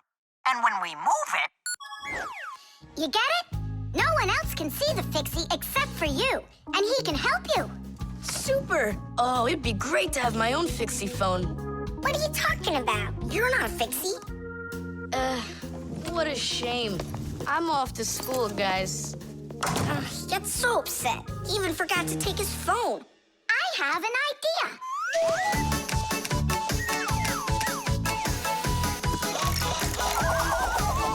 My smartphone's my best friend. I love to hear it beeping, so I keep it by my side even when I'm sleeping. Bing bong all day long, bing bong all day long, bing bong all day long, even when I'm sleeping. With my phone I play alone. I don't need my brother. Soon they'll make a brand new app to replace my mother. Bing bong all day long, bing bong all day long, bing bong all day long, to replace my mother. Check my mail, send it text 1,000,000 times an hour. I forgot to plug it in, now I'm out of power. Bing bong all day long, bing bong all day long, bing bong all day long, now I'm out of power. Bing bong all day long, bing bong all day long, bing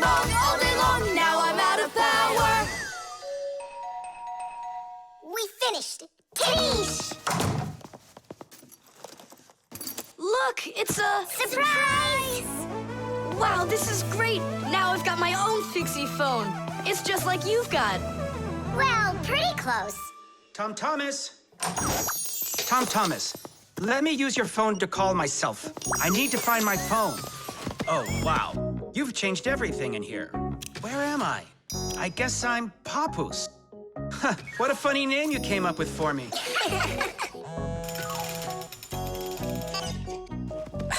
Nolik, just stop. I don't have time for your fooling around. What? Who is that? That's, not Nolik. Who is this? Do you know who I just called? Does anyone know who this phone belongs to out here? Oh, your mother found it. I'm coming. We'll fix those numbers later. Ugh, Papoose is gonna really give it to us. Give me your phone, Tom Thomas, and I'll delete all the Fixies numbers from it. But how can I call you up then? Why would you have to call us? We're always close by.